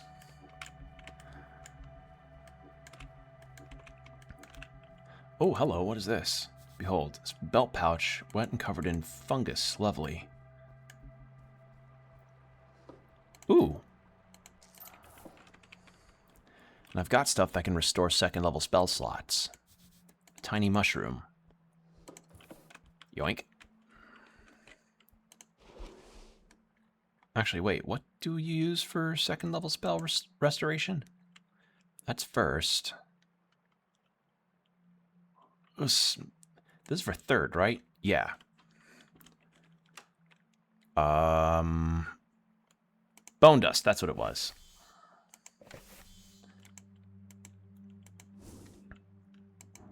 Behold. Brr.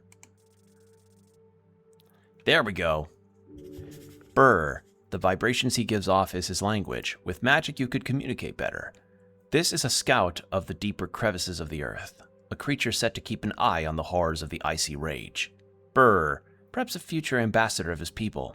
Treat him with respect. I plan to do just that. He's adorable. Look at him. He's so cute.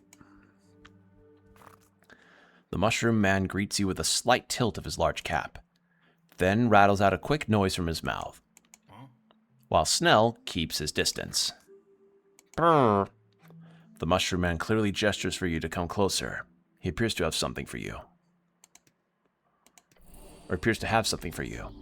By twitching and the twitching and rattling coming out of his mouth gradually morphs into something else, more tangible, a word. The mushroom man will share with you something profound, something to unite your two cultures into one whole unified peoples. A message of peace. Sup? Hello there. I saw. Spell.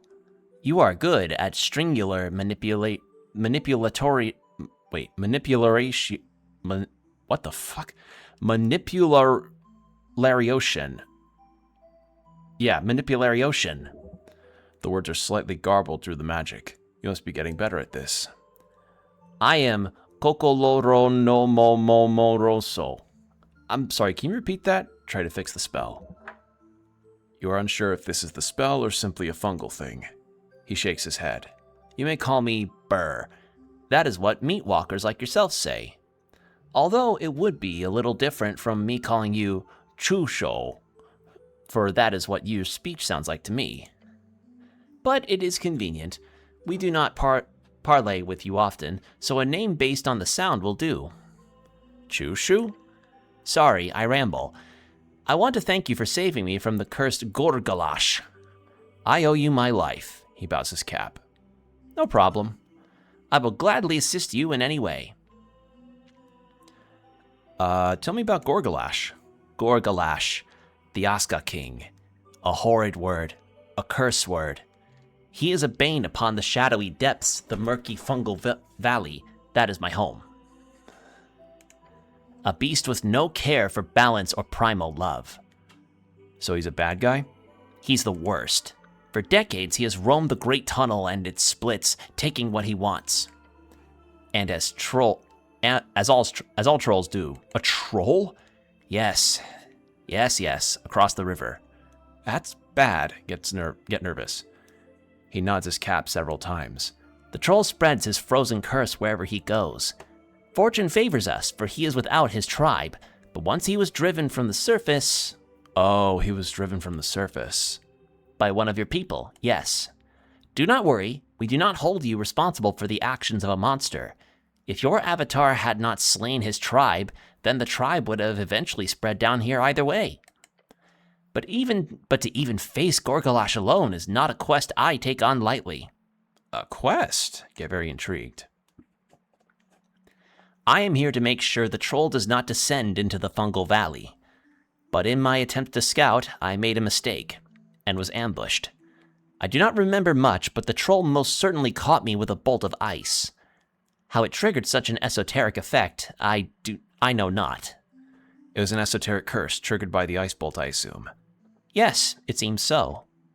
It could be as such that the Ion Stone was involved. I am unsure. They are known to cause all manner of trouble when involved in esoteric situations. Where did he come from? The surface, long ago, before my time, or the time of my spawners. You would know more than me, surely. He was the king of your land once upon a time.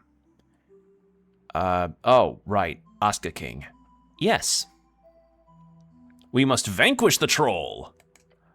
The mushroom man looks around nervously. That would be beyond my dreams, friend. If you do that, your name will be written on the walls of the valley itself.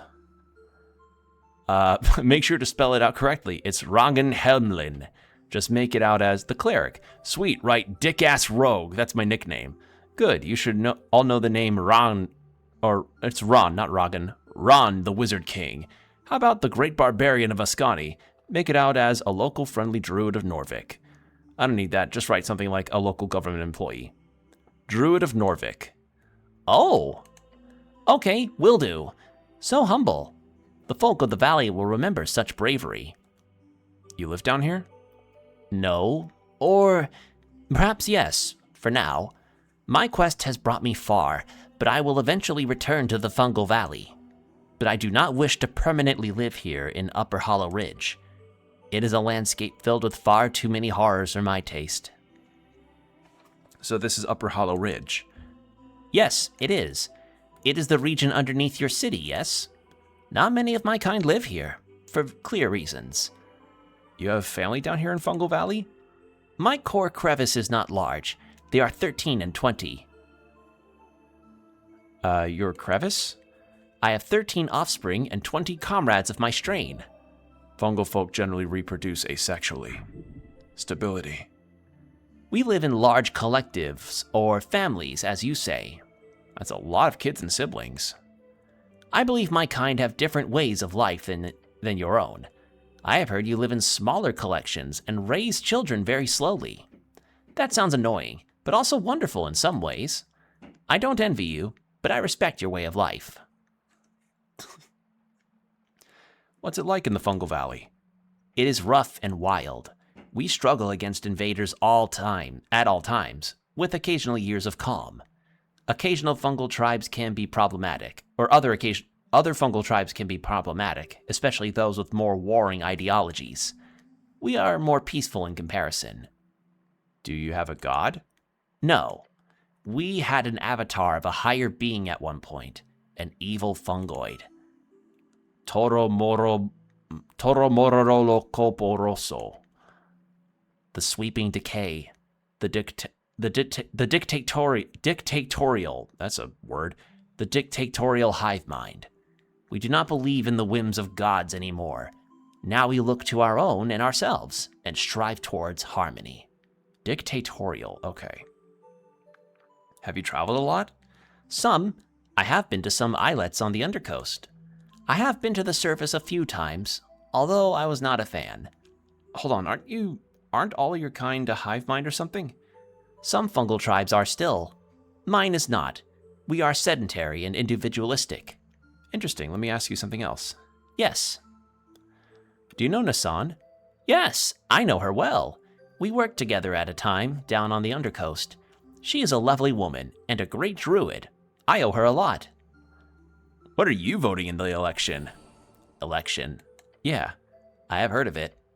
It seems like a way to abstract the common consensus of a core crevice, so that a large collection of people can feel involved in the direction of a tribe of such size that personal relations between the leader and the followers cannot be had. Indeed, it's mostly about organizational efficiency and systems that grow too complex. It's mostly an illusion of control for the people. It's a way to keep tyranny at bay, the mandate of the masses, and so on. It kind of is an illusion of control at points when it comes to it being rigged in the way that we see it.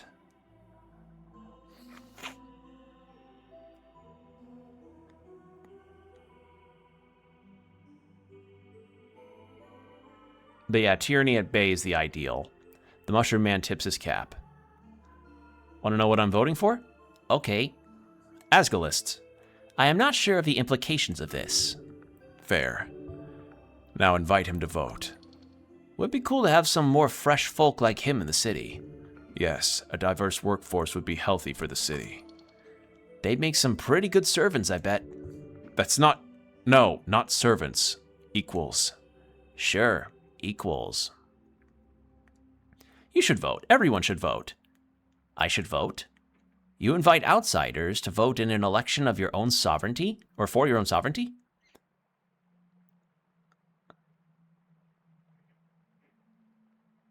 Yes.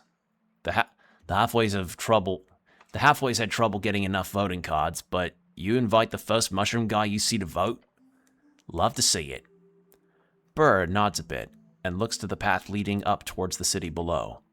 It has been long since I visited above. Once this threat down here has been dealt with, then yes, I will come see this election. It will be an interesting excursion, not incursion. Thank you for the invitation. That's all. Have a good one, my mushroom man. And there's a bunch of apples.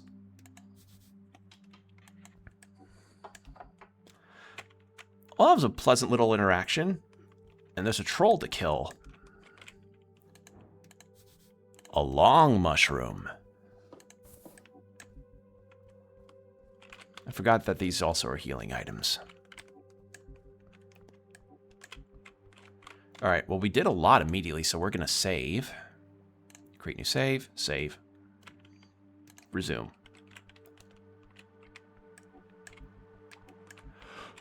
Oh dear God, that's the troll?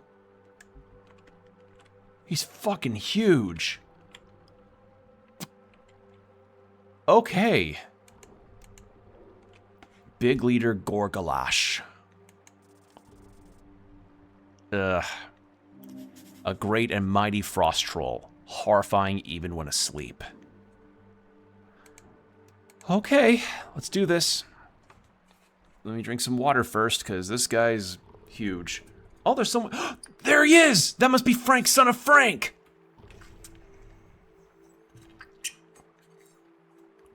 It's back facing the Pillar of Jor, a creature right out of every kid's nightmares. A troll. A frost troll, to be precise. Horde creature.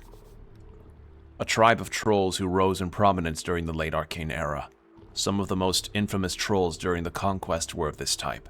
Gorgalash for one, as well as the holdout, Orgro, not Orgoth, Orgro. Sleeping like a damn babe. Your bloodline pulses within your veins, shying away from its headsman. Your goblin companion stares slack-jawed at the beast. The angel keeps a hand on the hilt of her sword. There's a cage next to the pillar. Something inside is moving, but you'll need to get closer to investigate. You can definitely sneak up on him. Maybe get a nice strike in before he wakes up. You're going to screw this up, like always. A troll? Yes, your mortal enemy. A scourge upon this world. A scourge whose defeat belongs to you as your birthright. Your life has been building up to this moment. It's time to avenge him. Right, because we learned that our dad was killed by a troll when we talked to Arn on the roof of the roller mill. What do we do? I'm not sure, cleric. He reluctantly moves his gaze off the beast to face you. This is beyond anything that I... He whispers, his whisper is low and shaky. We can't kill a troll. His face says, could we? Can you deal with this thing, Atir? I'm afraid this will be a great challenge, her telepathic voice says within your mind. But we have caught it sleeping. That can be a great advantage. She is calculating your odds. They are quite poor. I will follow your lead. She now grips the hilt of the sword. Gods be good, this woman is gold in a world of bronze. All right, don't get all riled up about the big strong lady now. Focus. A cage? Should I sneak up and check it out? That is a possibility. However, it could end poorly. Do it! You were lucky enough to find the troll sleeping. Now you can fuck him up. Bad style. How do I ambush the troll? Opportunist, eh? You need to get closer first. To do any proper damage. You will need to succeed in this. You must. Easy. Guy's fast asleep.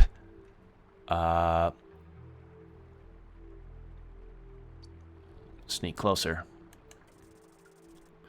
Okay, thank God. One step after another, you carefully wander up to the hulking beast. Hey, here's an idea. Just a sneaky little thought. You know that movable rod you've carried around for some time now and not really used for anything? Put it on its foot, like underneath. Dastardly and esoterically correct. It will function as a wonderful trap. Put your unmovable rod on the troll's foot. You attach the movable rod to the troll's foot without him noticing. It's basically a little nail to him, isn't it? But even a tiny nail can be painful as all hell. Check out the cage. Psst! You see a human in the cage, silently standing behind the bars while gesticulating wildly. The yellow-clad man is attempting to convey the word, help. Ah, yes, this is him. Your so-called Frank, son of Frank. Hey there. The man in yellow carefully tells you in a very silent tone. The troll is scared of Earth. Use that, good fellow. I'm not sure how that helps, but don't worry, I'll kill the bastard. You see the man in the cage give you a very bright smile. Almost too bright. You like him already. Now let's ambush this thing. Look back to a tear. The angel nods to you. I am ready when you are. Look to Snell. Your goblin companion nervously gives you a thumbs up. He's ready to go. How do I attack a sleeping troll, like practically? Good question. Getting closer to him would likely wake him up before you can get a hit in. The best choice here would simply be to attempt to break a toe. Yes, you're guaranteed a success on that, while casting spells always carries an element of risk. Well, how does 3d10 necrotic damage sound?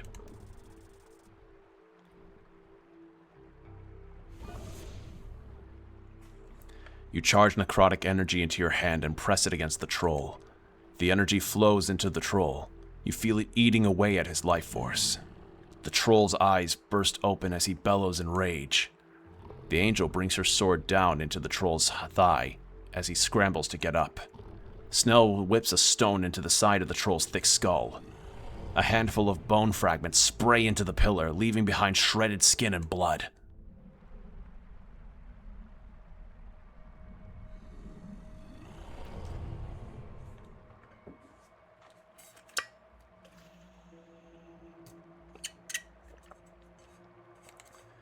A cleric! Oh, I have waited so long! As he stomps his left foot, the movable rod makes direct contact with the rocky ground. The rod instantly becomes stiff, no longer attached to the bottom of the troll's foot. Instead, it anchors to the ground, staying perfectly still, and pierces straight through its flesh. The troll roars as the movable rod implants itself deeply within his clawed foot, rivulets of blood spilling across the ground. Troll blood, a highly esoteric substance. You can see it mutate upon the ground. Don't look at the blood. Look at the damn troll. Oh, yeah, he really wants to kill you. Shit. Destruction. All right, please, for the love of God, can I get... I have not rolled a good initiative once in this fucking playthrough. All right, well, Snell's first. God, I'm dead last. Your goblin companion is already acting. He loads a stone into his sling and shoots it, already breathing heavily. He is afraid. It crunches into the troll's kneecap, blowing the skin off and causing him to waver. The angel holds her blade above her head and puts her offhand in front of her. Troll! Her voice is carried in a loud telepathic wave, attracting his attention. A dazzling burst of light pops from her fingers as the troll turns his head. He winces and covers his eyes with both hands. You have awoken, King Gorgolash. Quake, wretch, for your doom is come. He pulls back a giant leg, then kicks it forward with another roar. Nails. Piercing. Like a wave of spears. You try your best to shake off the impact, but damn. Earth destroyed nearly all the trolls in the realm. This Gorgolash reigned as the last king of Ascani, alongside Yotimel Bergsdottir. To think he has been alive all this time. How pathetic. You stand tall in front of the troll. Molehill, defying the mountain. Act now! Astonishingly foolish. You cannot defeat a troll with brute force alone. Sorcery was invented for moments like this. Like these, rather. Your flesh is shaking. Fear in your very limbs. You are dazed, steal your nerves. Well, I guess strength it is. It's a 1 DC. I imagine the charisma check one would be a fascinating one to do, but not right now. You rush forward into the troll's leg, arms up. You push, he wavers. You shove, he wobbles. Then, all at once, your body slams his leg. Your body slams. That should be slams. Your body slams his leg. He stumbles backward, twisting his ankle at an unnatural angle and roaring in pain. This fight is heating up. Focus! Focus! The angel sends a message to Snell, mentioning at her many eyes. Attack its eye! Attack its eyes! Snell tosses his hair out of his eyes as he looks up to Gorgalash's face. With sweat flying off his brow and his lightning-fast sling, the goblin fires a shot at the troll's face. It hits his left eye with a loud smack. There we go, direct hit. The troll roars in pain and anger. Non-violence is going to be difficult now. Yes! The angel brandishes her sword, leaps, and swipes at the troll's neck. But the troll has recovered from a tear's blinding attack. Inhumanly fast, the troll twists, grabbing her out of the air and slams her full length into the ground. Etir! Etir is left on her back, crushed against the ancient stone. She is moving, but very hurt. You cannot hold back any longer. You must win this. The troll lumbers to a standing position, rage in his eyes. He's still off balance from being tackled, so when he swipes at you with his claws, you dodge most of it. But one claw connects and leaves a gash down your side. Focus. Consider your best options. You're right in the death zone. Get around him. You can figure this out. You just need a moment to connect with him a bit better.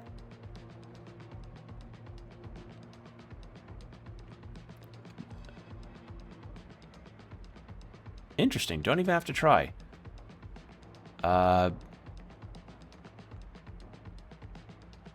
Stomp on his toes. It's a -4 DC. There's no way I was going to lose that.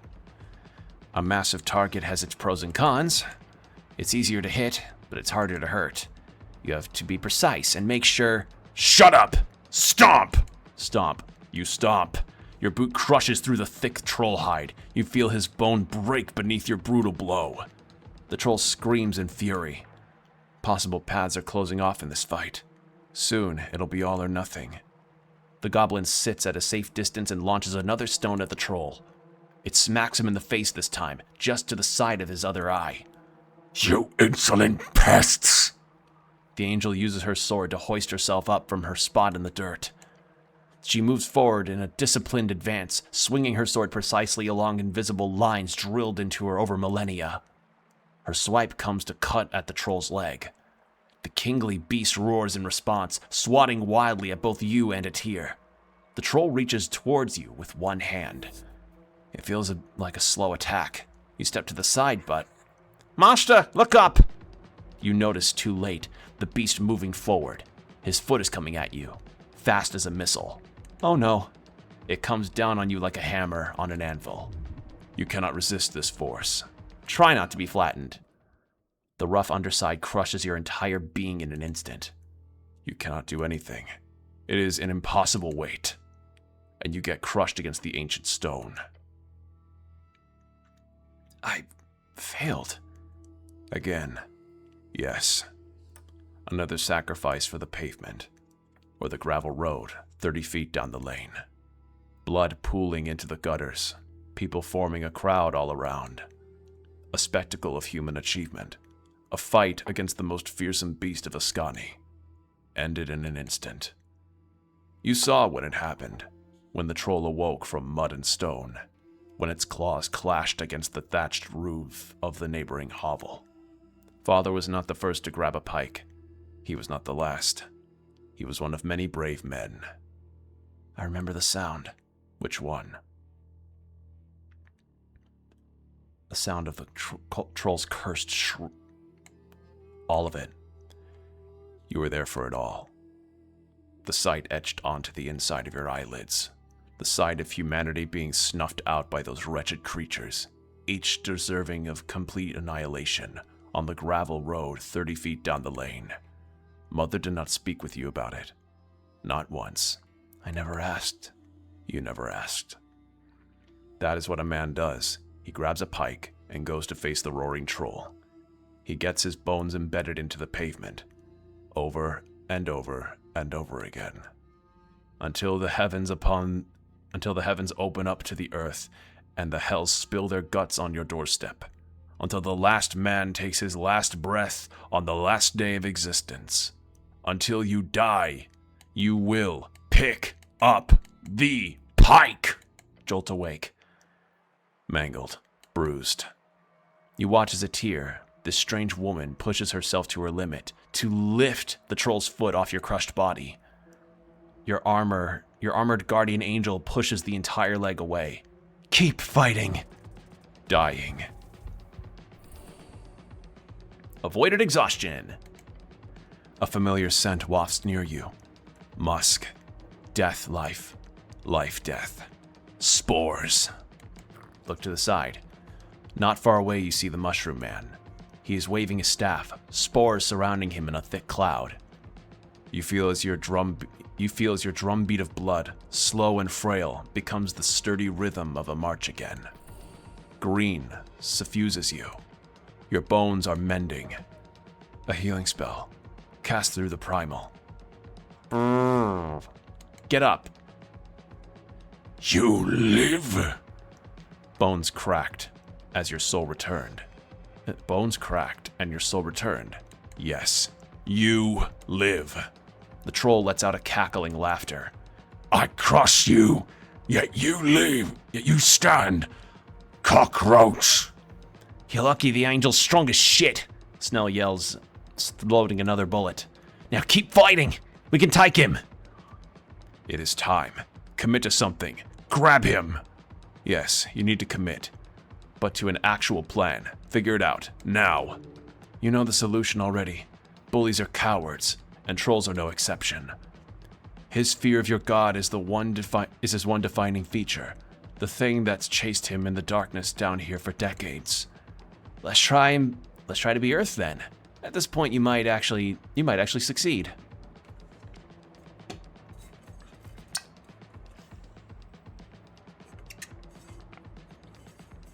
You know what? Let's do it.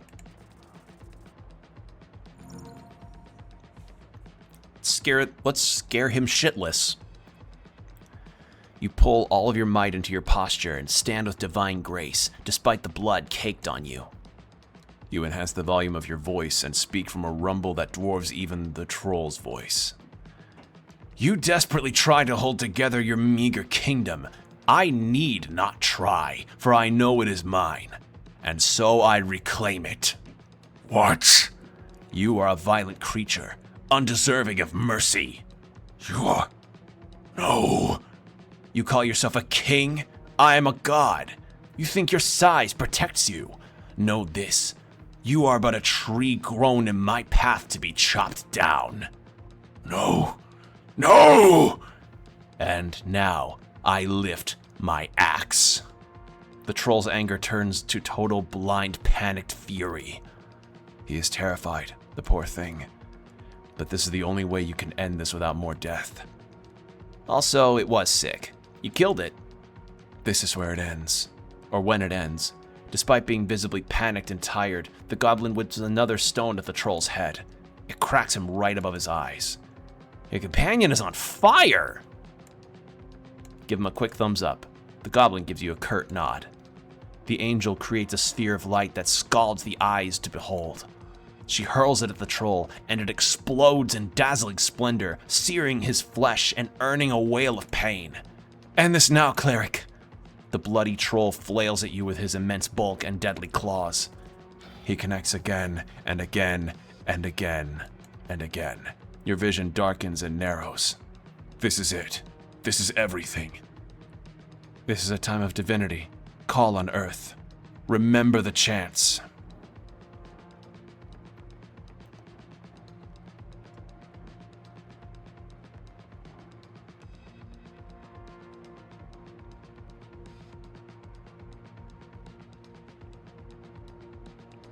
Channel Earth. I want to see yeah. I want to see. What does that do?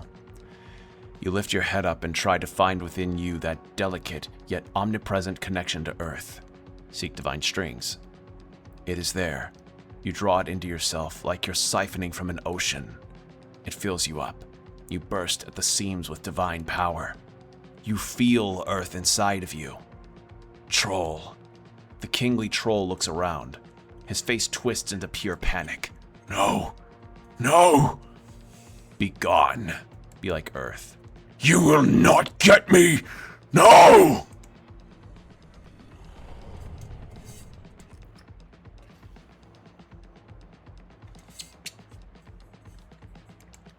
He lunges forward. No. No. Now's your chance. Don't let him get away! This is the end. Focus and a steady mind. It is time to take this evil down. Rush behind the troll. I am the king of Ascani. I am. Now is your moment. Your god is watching. Every god is watching. Strike down the beast. Finish what Earth started. Defeat Gorgalash. Tackle him. Fucking glorious. Fucking beautiful. You hear his roar fade into the rushing water below.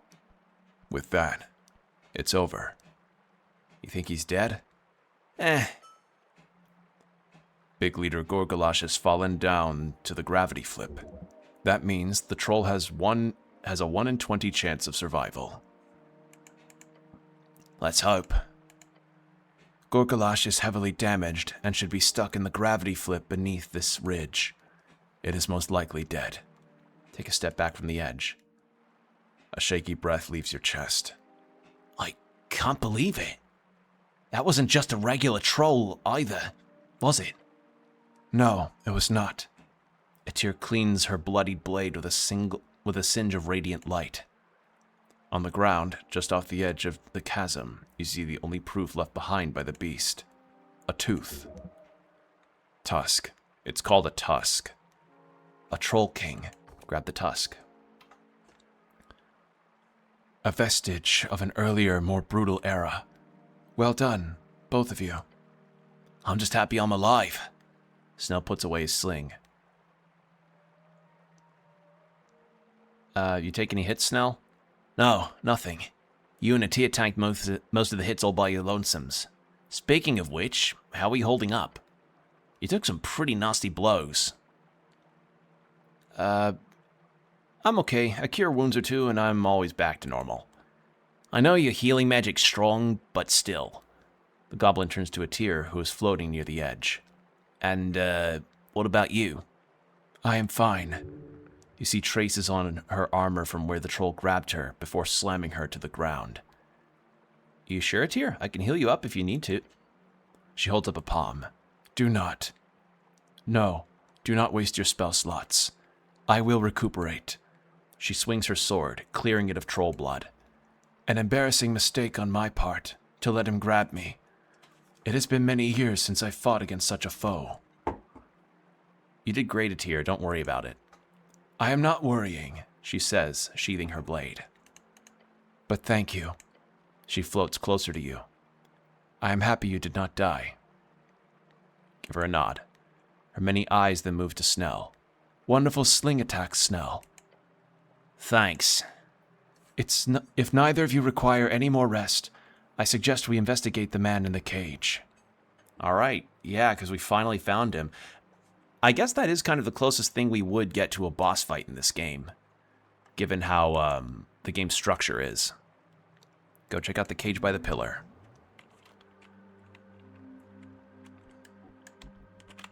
Whoa, hello, there's something below here that I can interact with. Probably get that later. I have a feeling we're going to be going back up to the surface if we go help this guy out, so let's go here first. The pillar of Jor towers before you. He is speaking to you. Touch the pillar. Touch the mossy pillar. You place your palm against the damp and soft surface. Yes. There is a sentience inside. The strings are connected with something beyond. It is easier to make out down here. It appears the esoteric power grows more intense the further down you go. Logically, this could indicate there is a central point somewhere within the undercoast where the power is at a climax. Unfortunately, you cannot reach so deep. No one probably can. However, you could try to reason with this sentience if you so desire. It could prove useful. Not right now. I have a feeling we'll come back to this. But in case we don't, we're going to save again.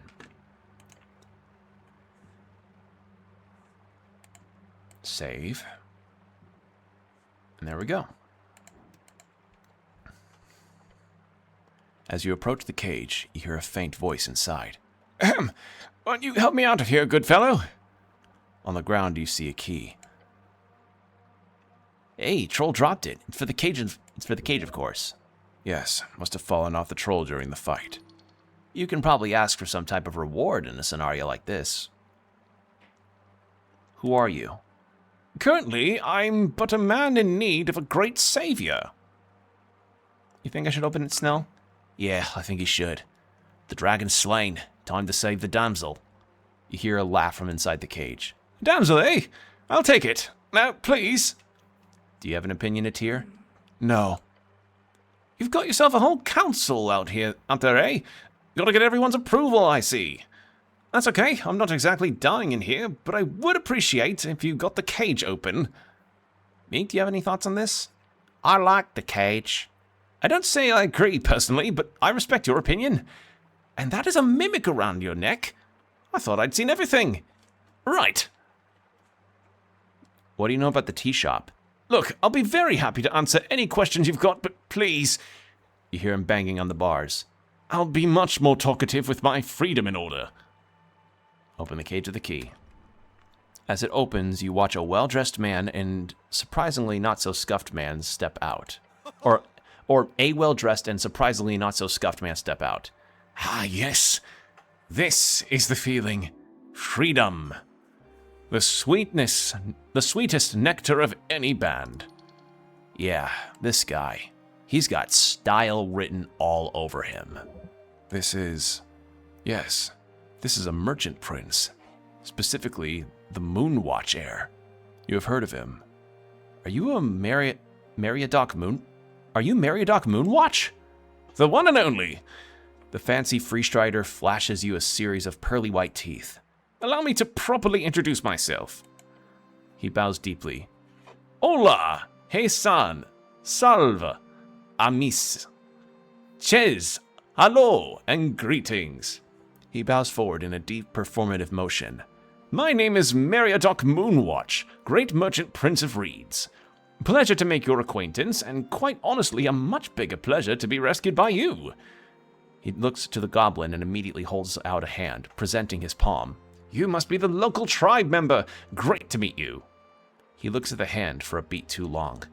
Technically, yes. He shakes the human's hand. I'm Snell. Huh. Snell knows that's not a handshake. Love it.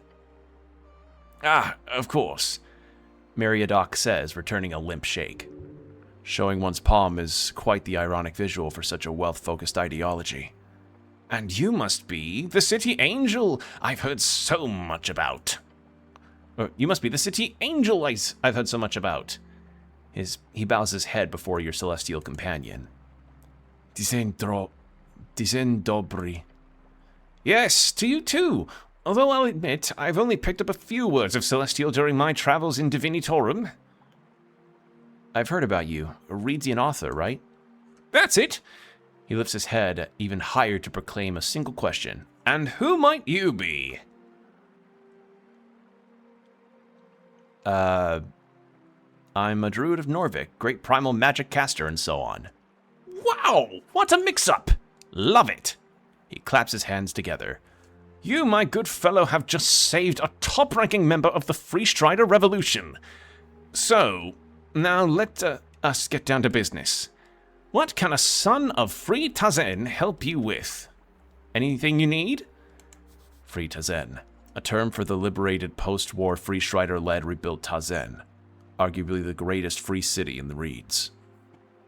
Why are you here? Great question. I'm on a covert expedition, you see. Expedition? Yes. I'm on a journey to document the experience of the esoteric wonders beneath your city of Norvik. Meaning the maze of the Water Temple, the depths of the Fungal Valley, and of course, the Great Undercoast Path itself. Water Temple. A half-frozen, half-submerged spiral maze in the city below, found underneath the mouth of the River Torna, and is said to suck in a portion of the river's water, sending it to the undersea. A similar temple is said to be found at the edge of the start of the river, far inland, near the edges of the infinite wastes. You don't have stuff like this in Reeds? Of course we do, but I've already documented most of it. I'm currently writing my next book called A Freestrider's Guide to Ascan. But writing a travel book about a place you've never even visited sounds a bit silly, doesn't it? He laughs. It's quite the thing, this job of mine. Maybe? What? Sorry, I'm just nervous. You're a celebrity, you know. Sure, okay. Anyway, I use my trusty collection of spells to make my way down here. Some invisibility, some detect magic, some charm person. Detect magic. A classic first-level divination spell. It allows the caster to view magical magical effects, enchantments, illusions, and other esoterical things clearly within a certain range. You do not have access to this currently, but Detect Secret should be a good substitute. A rare first-level divination spell. It allows the user to notice illusions, traps, and other hidden and generally secret things within a certain range. What exactly constitutes a secret is under debate, but it appears to differ on the caster's own interpretation of this word. The spell was created late in the Arcane era by copying the powers from a Wand of Secrets. Following the directions I bought from an old retired cleric, a recommended source, I found the hidden path down from the Tolstad tunnels. Easy trip. Surprised me, really. Who'd you cast Charm Person on? A bugbear named Moongore. Lovely lady, but she more or less forced my hand. You know a fair amount of spells? He stretches a bit, looking uncomfortable. It's not something I like to advertise, but yes, I've been trained since I was a lad. As you might imagine, the horrors of magocracy make magic a less than desirable skill among free city leaders of all kinds. Tell me about this old retired cleric. Of course, a fellow named Boris. He lived with a monkey. A what? A gorilla, to be precise. Ape, I suppose. His roommate. I'm not entirely sure why I mention it, but it just seems like the most natural point of interest about Boris's character. I was recommended to him as a source of information about delving and Norvikian navigation. He's apparently served as a cleric here for over 40 years. He's also a carrier. Hells of a career. I'll have to meet with him someday. For sure. He lives near the, what do you call it? The big facility near to the ancient ruins to the south of here. The Palace District. That's the one. I'm sure he'd love to talk to you as well. He looks away for a moment. Boris. Yes, a lovely fellow. Probably one of those retired clerics doing side work for the Pest Control Guild. It pays. But man, you've got to meet this guy someday. Like a monkey roommate? What the hell? And then the troll. He groans and rubs his eyes. Yes, I really should have been more careful, but once I reached this far down, I figured there wouldn't be any trouble if I just rested a bit under one of those mushrooms. Mostly to regain my spell slots. And, well, there's not much to say. I was thrown into a cage, interrogated a bit by that brutish troll. I spent my remaining spell slots on him, but nothing seemed to work. Yeah, he did seem quite esoterically resistant. Indeed, not entirely, of course, but every charm person I cast just bounced off. At first I thought it was due to his nature. Obviously, charm person only works on direct humanoids. However, trolls distinctly a giant variety. Trolls are distinctly a giant variety. They even speak a broken offshoot of the giant tongue. So I'm quite confused over it. Considering the esoteric freezing around the beast, I'm sure there was some strange pocket or biome effect he carried with him. Quite strange. Did you manage to talk with the troll? Sure. If by talk you mean him screaming at me and threatening to eat me for a fair bit of time. Lovely experience. It'll go straight in the book. The last vestige of Ascani's brutish past. Yes, that'll work. So no useful information. Well, the brute did mention how much he hated Earth. Sounded like he was one of the few who survived your dear god's cleansing during the city's founding. He also spoke of rebuilding the tribe, but I'm not sure what that even means. So good riddance, I say. Such a beast has no place in civilized society. Compared to the half-giants of Vorgeni, I do not see much potential in trolls. He glances towards your goblin companion. Goblins, for example, are more or less stellar examples of this democratization of tribal cultures, if you pardon the expression. Fuck off. Snell looks tired. Happy to be a stellar example for you and your ideology. Either way, he's gone now. Hopefully. The way he fell down into the deeper reaches of the gravity flip should suggest a gruesome death. Yeah, what he just said there was essentially like, oh, I'm glad that you guys got forcibly subjugated and all of your past culture's now gone. Fuck off, Moonwatch. But don't take anything like that for granted. What makes these parts so wondrous and horrific both is the esoterically unstable nature of these strings. You never know what you'll get. What are you voting for in the election? Funny that you mention that. I did hear that anyone authorized to stay within the city is allowed to cast a vote, which is a wonderful policy, and the Ascani Reeds Trading Company has surely pushed for its implementation. However, as an outsider and one of significant political power, I will not partake. A free strider choosing not to vote? Isn't democracy your thing? Okay, what if you were to vote? I'm not on a campaign trail here, but without giving any official backing, I will say the Free Strider party here in Norvik have done a great job so far. That's all I'll say.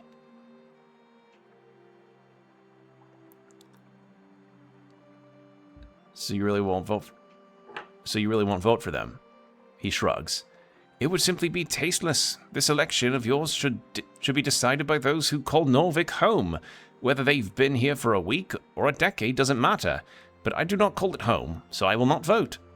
That's why I haven't made my presence known here in the city. I'm here incognito. Allowing anyone to vote like that is an awful policy. It can always be abused. That makes sense to me. The future is a world free striders after all, free trade, global prosperity, and brotherhood. Peace across the coast. Make a heart sign. You're not voting, you're useless. He lets out a big laugh. I like the spirit. Democracy only spreads with that kind of heart and gut. Keep it real, good fellow. Tell me more about you. A dangerous thing to ask a merchant prince. Why? No, I'm a jest, good fellow. I'm just someone who could very easily talk your ears off. He lets out a hearty laugh and strikes a pose. Also, it's 3 minutes till the ad break. I just noticed that. I've been known to bore officials in every city with my political rants and intrigue common folks around the coast with my tales. So go ahead. What do you wish to know about Meriadoc Moonwatch? Don't speak about yourself in the third person. It's pretentious. I don't do it that much, do I? You appear to have left an impression on the Free Strider. His micro-expression shows insecurity now. Just don't. Right. So you're an author. I am. Over the course of a very long and illustrious career, that's only getting started, by the way, I've written over 30 books to date. 5 historical biographies about post-war revolutionaries, not Oris, what the hell was that? Those important figures who paved the way for free striderism. Over a dozen highly regarded novellas following the adventures of the fictional mage hunter Pelric Smeed. Or Smed. Smed? No, it'd be Smeed if it was 2 E's. Smed. And of course the rest are my famous travel journals, the main series of which focuses on a band each. So, and I've only gotten 3 more to go. Which bands have you yet to explore? Divinitorum, since I'm still awaiting an official invitation from our Free Strider contacts in the Golden Horde. It would be much easier to explore the mountain and its slopes if I had a celestial bodyguard, would it not? Then Ascani. I'm here to research the book right now. And finally, Im. As I'm sure you know, it's not exactly a band friendly to outsiders. Even if you ignore the giant magical walls stretching across the eastern and western land paths, as well as the 3 creatures tossing boulders at any ships near most shores, or the giant ethereal spiders, or the blood curses, or the infinite swamps, or the wild primal spirits. Even if you ignore all of that, Im's biggest issue for an explorer is simply the fact that we do not have a single contact inside its borders. They do exist. We know many folk who originate from its shores and forests, and strange broken cliffs. However, since the Fade era, there does not seem to exist any large-scale civilizations. One day I will brave its trails, but it will be the last band I tackle, and it might be my doom. But if there are people inside those walls lives could be improved through Free Striderism, then it is my duty But if there are people inside those walls whose lives could be improved through Free Striderism, then it is my duty to do so. You're quite the writer. Sure am. It's something to do during long winters at my mansion in Tazen, or on those long ship rides across the coast. Also, ads are starting, so ad break. Hour of no pre-rolls after 3 minutes. BRB. And we're back. All right. So yeah, this guy's all about, like, I'm gonna go to a place that is untouched by our society and spread democracy and capitalism to it, which, yeah, does not bode well. Oh boy.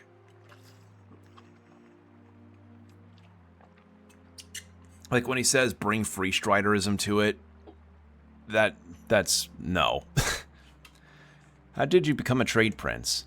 Long story, as in an actual very, very long story. Let's see, in-game it's 6 p.m.? We've got time. Wonderful! He gives you an excited nod. I was born during the Battle of Tazen. That's quite the detail, isn't it? The Battle of Tazen, with the tanks, and the fall of the city. Oh yes. It was the beginning of the end of the Magocrats. My father was the head of a minor noble family in Tazen at the time. He protected us as the city crumbled, and he swore on that day to never again support the Arcanists. That was the day the revolution started as well. In time, my father joined them. As the wizards attempted to rebuild their city, Free Striderism grew among the people. It was a natural event, like an awakening among all folk. I was there and saw it every step of the way. The Arcanists no longer flew in the skies. They could no longer harness those infinite power sources. We mortals could now strike them down. Me and my sisters have fought with the revolution all our lives. And as we won, our family's trade cooperation was regarded as a cornerstone of the Free Strider movement. We were ordained as a high corporation. Once I'd proved myself worthy as a spreader of the ideals, I was granted a position within the corporation as a trade prince. That's been my life ever since. So how old are you? I am 57 years old. I thought he was in his 30s. What the fuck? He bursts out a wild laugh. Good gods, yes. I keep forgetting I don't quite look it. Being a trade prince has its perks, you see. Ever heard of a potion of longevity? Potion of longevity. A very rare and powerful potion. It extends the drinker's natural lifespan. However, if too many of them are ingested, the side effects are legendarily bad. If current documentation is to be believed, they have not been brewed since the Arcane era. The life-extending potion? Oh yes. How many have you had? 3. It's quite risky to drink any more, though, so I probably won't. You see, they get progressively more side-effecty the more of them you ingest. And considering what my coven tells me, I should probably be happy with a natural death now. How expensive are they? Arguably invaluable. However, if I were to do some head math, by supporting my personal coven, funding their brewery, and buying all the ingredients, I've probably paid somewhere around 1,000,000 for each of them. Maybe more. That's maybe upwards of 2,000,000 crowns. That's a lot. Sure is. Can I have one? No. Had to try. I admire your attempt. Even a mega coven can only brew 1 or 2 of those potions in a given year. As you can imagine, they go to whoever has the most resources. Seems unfair. Many would agree. However, limited resources are what they are. What is a trade prince? I oversee certain branches of the Moonwatch High Corporation for one. There are some responsibilities to the revolution, of course, but that's really more of a side hustle, the writing being one of them. Lots of politicking? Politicking. Lots of politicking, lots of traveling, a very fun position. Doesn't sound very fun. It's not for everyone. So you just travel around a bunch? Most of every day, every year, yes. I haven't gotten tied down yet, so this exciting lifestyle is what I've chosen. We'll see if that changes in the future. Perhaps I'll get married. Who knows? What about you, good fellow? You tied the knot yet? Your heart. It's pumping. Alert! Alert! Your goblin companion glares at you. Feel dizzy. Oh, sorry. I must have mumbled. I said, do you have yourself a woman, or perhaps a man? I'll be honest, I've yet to research how the Earthfolk managed their intimacies. Wait, intimates. No, not intimacies, intimates. I've never seen intimates used. Buggering isn't outlawed here, is it? Gods, I hope not. You really can't handle a conversation like this. Can't you dodge it or something? A tear's many eyes land upon you, then the goblin. Snow, are you okay? Is it? Yeah, this is normal. Don't worry. He mutters back to her. Sorry, must seem like a strange question, but you'd be surprised there are tons of cities across the coast that try to regulate and codify what people do with their bums. It's all really quite ridiculous. I need to stabilize myself. It could be done. Attempt to have this conversation. Natural 19, fuck yeah. To raise your head, the nervousness is gone. I hope it's not bad to ask. Ask about what? Oh, sorry, I must have been unclear. Just wanted to ask about buggering. The butt. Yes, is it legal here in Norvik? Yes, I believe so. Norvik has no laws dictating sexual activity between consenting adults. Legal courtship and marriage is also open between all folk types and adult people over the age of 21 in human-scaled years. It's legal then! Good to know. So, about my original query then. You got yourself a special someone at home, my good fellow? Your sphere of annihilation. Clear your throat for an uncomfortable amount of time. No. Oh. Stare at him nervously. Well, I wish you well in the future then. If that is a thing you even want to begin with, of course. Many go through life alone, and many do it without a standard experience of love, and that is all valuable as well. Keep staring at him. He nods and smiles. Is this the guy who dropped the yellow hat? Most likely, yes. Hand over the fancy yellow hat. Oh, won't you look at that? It's yours, I assume. It is indeed. I must have lost it at some point. I did get in quite the hurry. He reaches into one of his collected packs and pulls out a book. This is the least I could give you in return. A signed limited edition copy of Beyond Reads. He hands it to you with gusto. I don't really read travel books. Then keep it as a keepsake. I try to infuse my writing with Free Strider ideals, and it's proven quite popular across the coast. Hopefully, it's a sign of the times, of Gaia's good fortune to come. He smiles and puts on his fancy yellow hat. It sadly does not suit him. You will continue imagining him without the hat. Basically, artists didn't want to make another portrait of the character with the hat on, so they just kept it without it because it would look silly on him. Honestly, I'm picturing I'm picturing it on him, and yeah, it would look weird. If he had like one of those wider brim travel hats, like the Carmen Sandiego type of hat, that would work best for him. Gods, I love this hat. It's been on a lot of adventures, you know. Anyway, questions I can help you with? What do you know about the tea shop explosion? His smile drops. I suppose I should tell you a little story. Yeah, we've been looking for you, Mr. Frank, son of Frankson. Or Mr. Frank Frankson. He nods to the goblin. I hope we can keep this under wraps, of course, but as you might have imagined already, I am down here without any permit. Sounds illegal. It is, although it's a debatable case. He braces himself. I arrived in the morning and planned on taking a stroll through Tolstad before heading down. My presence was a bit of a bad timing, really. A week before the election, and a son of Free Tazen arrives on the scene. That could cause a bit of havoc, and since our dear Scani Reed's Trade Company was doing so very well in this election, I did not want to steal any limelight. But then, of course, fate intervenes, and just when I find myself before the Ascani pillar, a darn fireball goes off next to me. Just my luck. So, once the ringing had stopped, and some goblins started swarming the place trying to put out the flames, I decided quite quickly that this could end poorly for both my timetable and the poor people who had to deal with this mess. So you snuck away.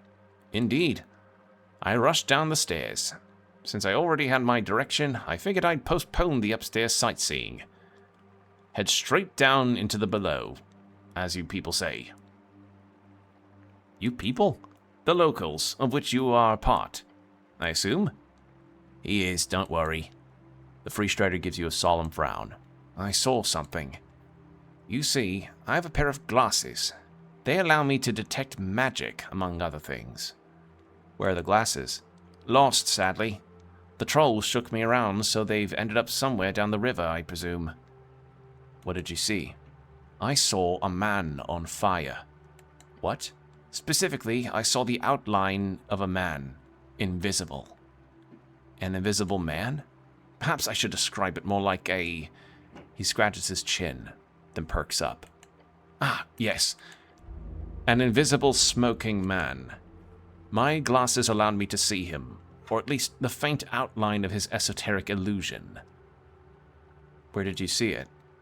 I had just entered the... what's it called? The area right below, with all the apartments and the big ravine. Pillar Crossing. You saw this invisible man at the Pillar Crossing. Yes, that's it. I saw him heading across the bridge. Oh, is that who we saw before we just entered here? Oh. I saw him heading across the bridge, or rather, towards the pillar. At what time did you see this? It couldn't have been more than minutes after the explosion. How many seconds does it take to walk from pillar upstairs to pillar downstairs? 60 seconds, tops. Then perhaps that. I was rushing to get away from the drama, after all. Could you see any other details about this man? It was clear that it was a man. He was on fire, and was probably wearing some type of armor. The silhouette made that fairly obvious. A human, I would guess. Too tall for a dwarf, too short for a... I don't know, half-giant? But really, a humanoid slightly taller than either of us. I'm sure you're experienced with detect magic, but my glasses are not as powerful as that spell usually allows. So sadly, all I could see was that silhouette. What did the man do? That's the question worth a million tens, eh? Tell me. Meriadoc takes a deep breath. He went inside the pillar. Inside the pillar, he says. The pillar of Jor. Elaborate. I agree. That seems reasonable to do. It's strange, but let's be clear. I first thought I saw a strange esoteric event, or a ghost, because this silhouette I saw, It went straight into the pillar of jaw, right in, as if it walked into the stone. And the stone turned into, I don't know how to describe it, a magical mass, warping around the invisible man, his flames being put out, and his being merging into it. A portal. A gate. He walked into a portal. That would be my guess, yes.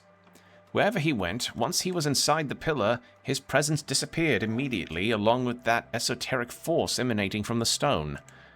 I've never seen anything like it, but I have read about it. The pillars of jaw across the coast. The Arcanists performed many an experiment on them. There have been reports found in hidden documents during the rebuilding of Tazen, you see. Documents from high-ranking Arcanists. This is all kept very secret among Freestrider ranks, of course. Please tell me. I can tell you one thing about it, perhaps. Find a logical argument as to why he should tell you everything. There we go. Roll a D20. I just got an achievement, Dice Goblin. Roll a D20 250 times. Nice. He glances at your angel companion with her hand on the handle of her sword. Yes, this man clearly accepts logic. A rational human. A wizard even. Mr. Meriadoc Moonwatch, any information you can give me will help in this case. Now, push the most rational thing he obviously desires. Any of these foolish Freestriders desire. If you know something about the pillar, then telling me will not only help my case, it will also, most importantly, keep the first ever election of Norvik safe. He claps his hands together. You said the magic word, didn't you? Yes, I do worry this whole event will curse the Freestrider cause if you can keep things cleaned up. The Freestrider gives a reluctant nod. Fine. As I said, this is top secret, so you did not hear it from me. He crosses his arms and looks out into the mist. The Freestrider ideal is meritocracy without magic. However, obviously, we inherited the massive esoterical caches left behind by the Arcanists. Because of the beheadings. A terrible and idiotic waste of talent. Easy way to get some magical goodies. Kill all the wizards. While magic itself grew weaker over the years due to Arcanist greed, many of their findings are still quite useful to this day. Especially their scientific data. What's secret about this, then? They appear to have been in contact with Jaw. That is fascinating. Oh? How? It's not exactly a conversation or anything. They received esoteric messages, not unlike the ones recorded during the Gate era by, well, civilizations like the Snail Folk who built all these ruins around us. It was an omen, you might call it. What did he tell them? The Freestrider taps his head onto the pillar. Some strange codes. Taught them some new spells. The last message we found written down by one of the Arcanists of the Hagenshags, it was an order to stop. Stop what? To stop opening the gates.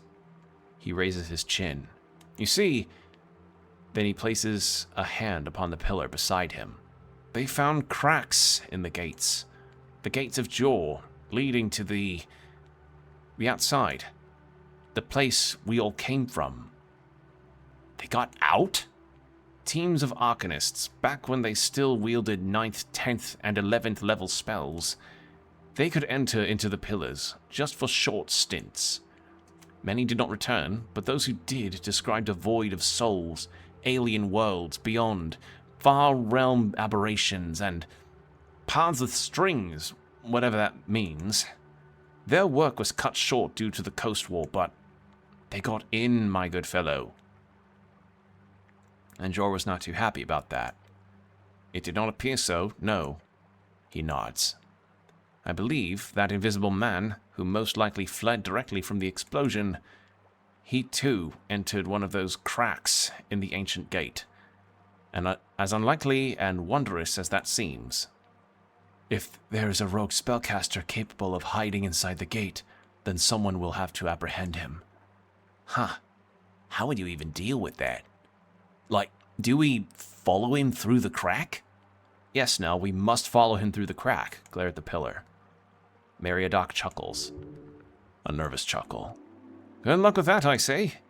But unless you happen to know some ancient being or, God forbid, still alive arcanist, then I'm afraid you're out of luck. We found no realistic way to replicate their attempts to enter the pillar. It's not common like higher tier spells are. It's not like higher tier spells are exactly common, eh?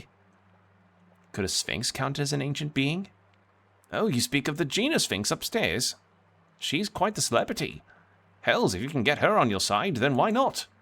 I do know some Free Strider researchers attempting to get on the good side of a sphinx in one of the layers near Craive, but that didn't exactly end too well. Craive, a city in eastern Reeds, one of the few places untouched by the later stages of the Coast War and thus a stronghold of early Free Striderism. Today, it is the fourth largest free city. What about a lich? He squints at you. What about it? Hypothetically. Yeah, sure. Look, liches come in all sizes. We had entire cities run by liches back in Uldaminor.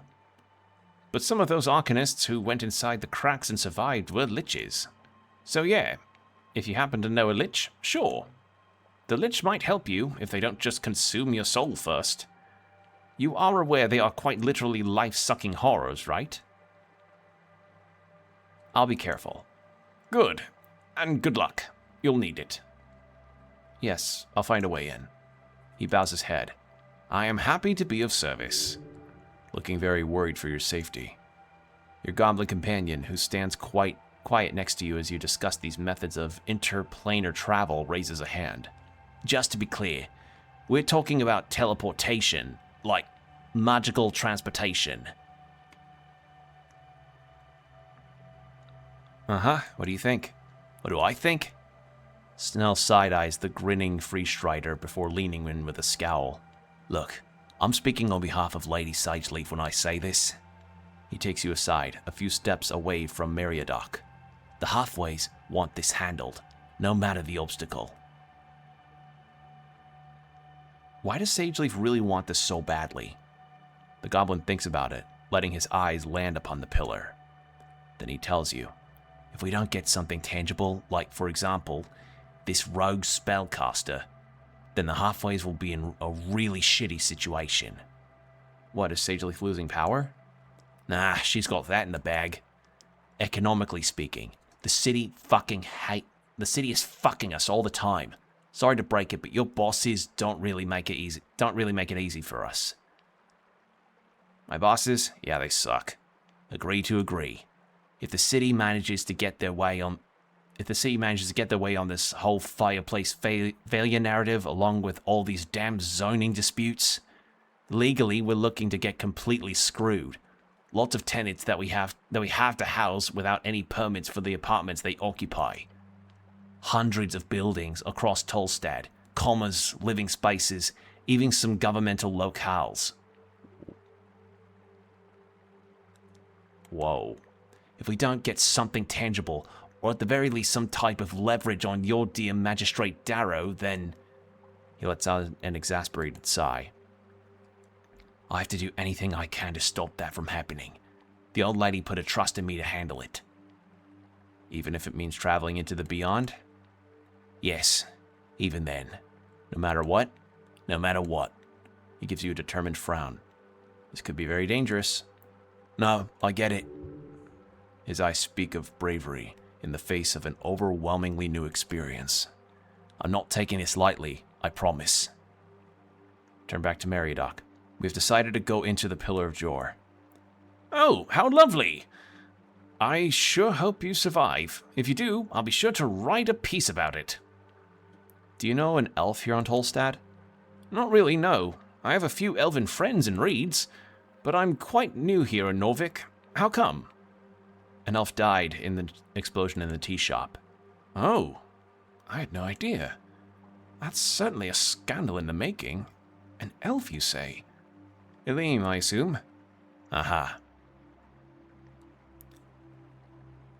She might have been the target of the explosion. That's just awful. He shakes his head. I will leave this investigation to you, but I assure you, I have no contact with any elf in this city of yours. Truth. You know what? One more roll for the road on this. Yeah, I didn't think so. I was rolling too good. Oh. Oh no. What? You literally missed the opportunity to ask him. What? When? When you saved him before. That would have been so smooth. Now it's too late. Nah.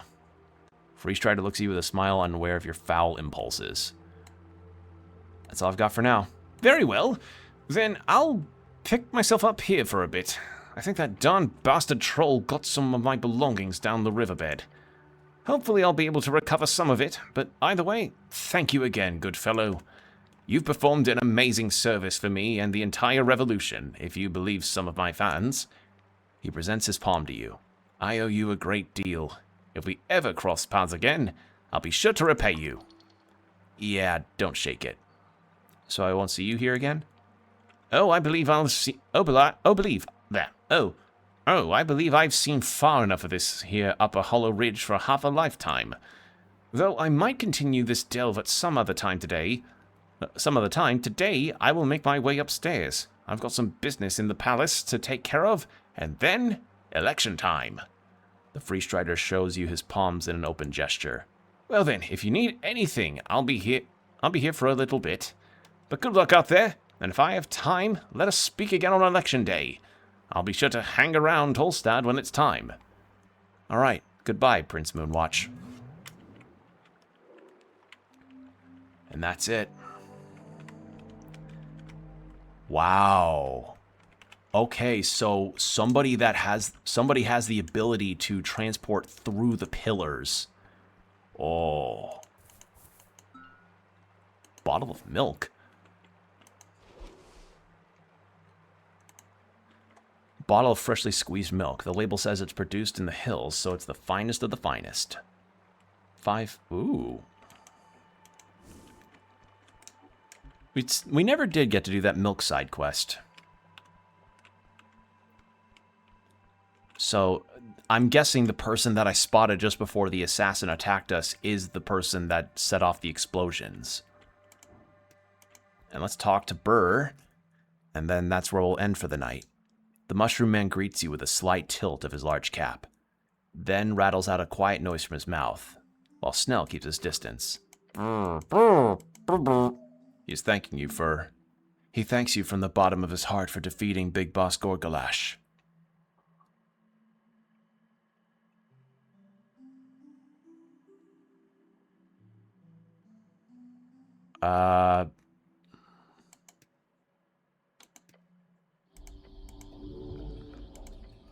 Message of peace. Sup. Your spore saved me in the fight against the troll. Thank you. You did the deed yourself. A little help is needed, even for the greatest of heroes. A little. The cleric did wonderful, but yes, help is required against such fearsome foes. That's all for now. Have a good one. All right. Well, hold on. I don't think there's anything else of interest here for me to do. I love the way the environments look. Like, this game's got a really nice art style to it. Alright, let's get out of here and then we'll save and finish. You approach the entrance once more. This is the only way up. Go through again. This time you know the safe path. A dungeon is only as dangerous as its lost navigator. Actually true. Like, you won't have any trouble doing this repeatedly. You are emerging at the top of the cliff. You've made it through the labyrinth. Let's go. Well, we gotta tell Sageleaf about it. Like, we have to inform Sageleaf. I think, you know what? I want to talk to Sageleaf before we end tonight.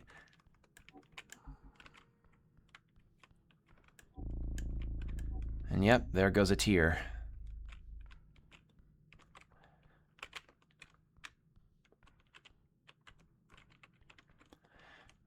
Actually, we could tell Lisa, too.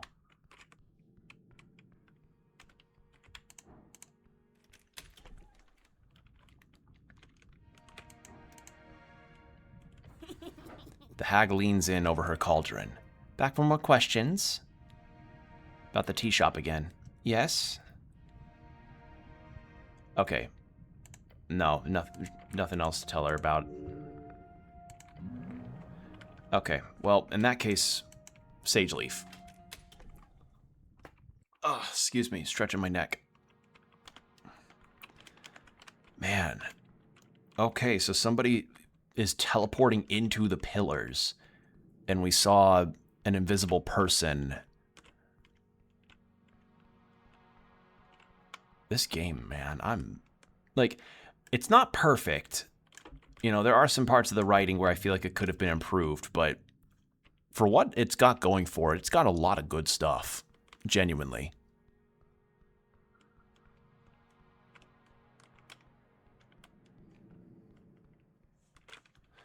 Oh, hello, what's this? Ooh, another shard, right? Yeah, hell yeah.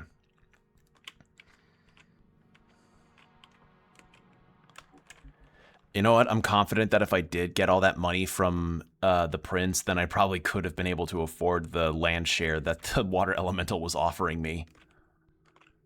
Even if it was going to be a scam.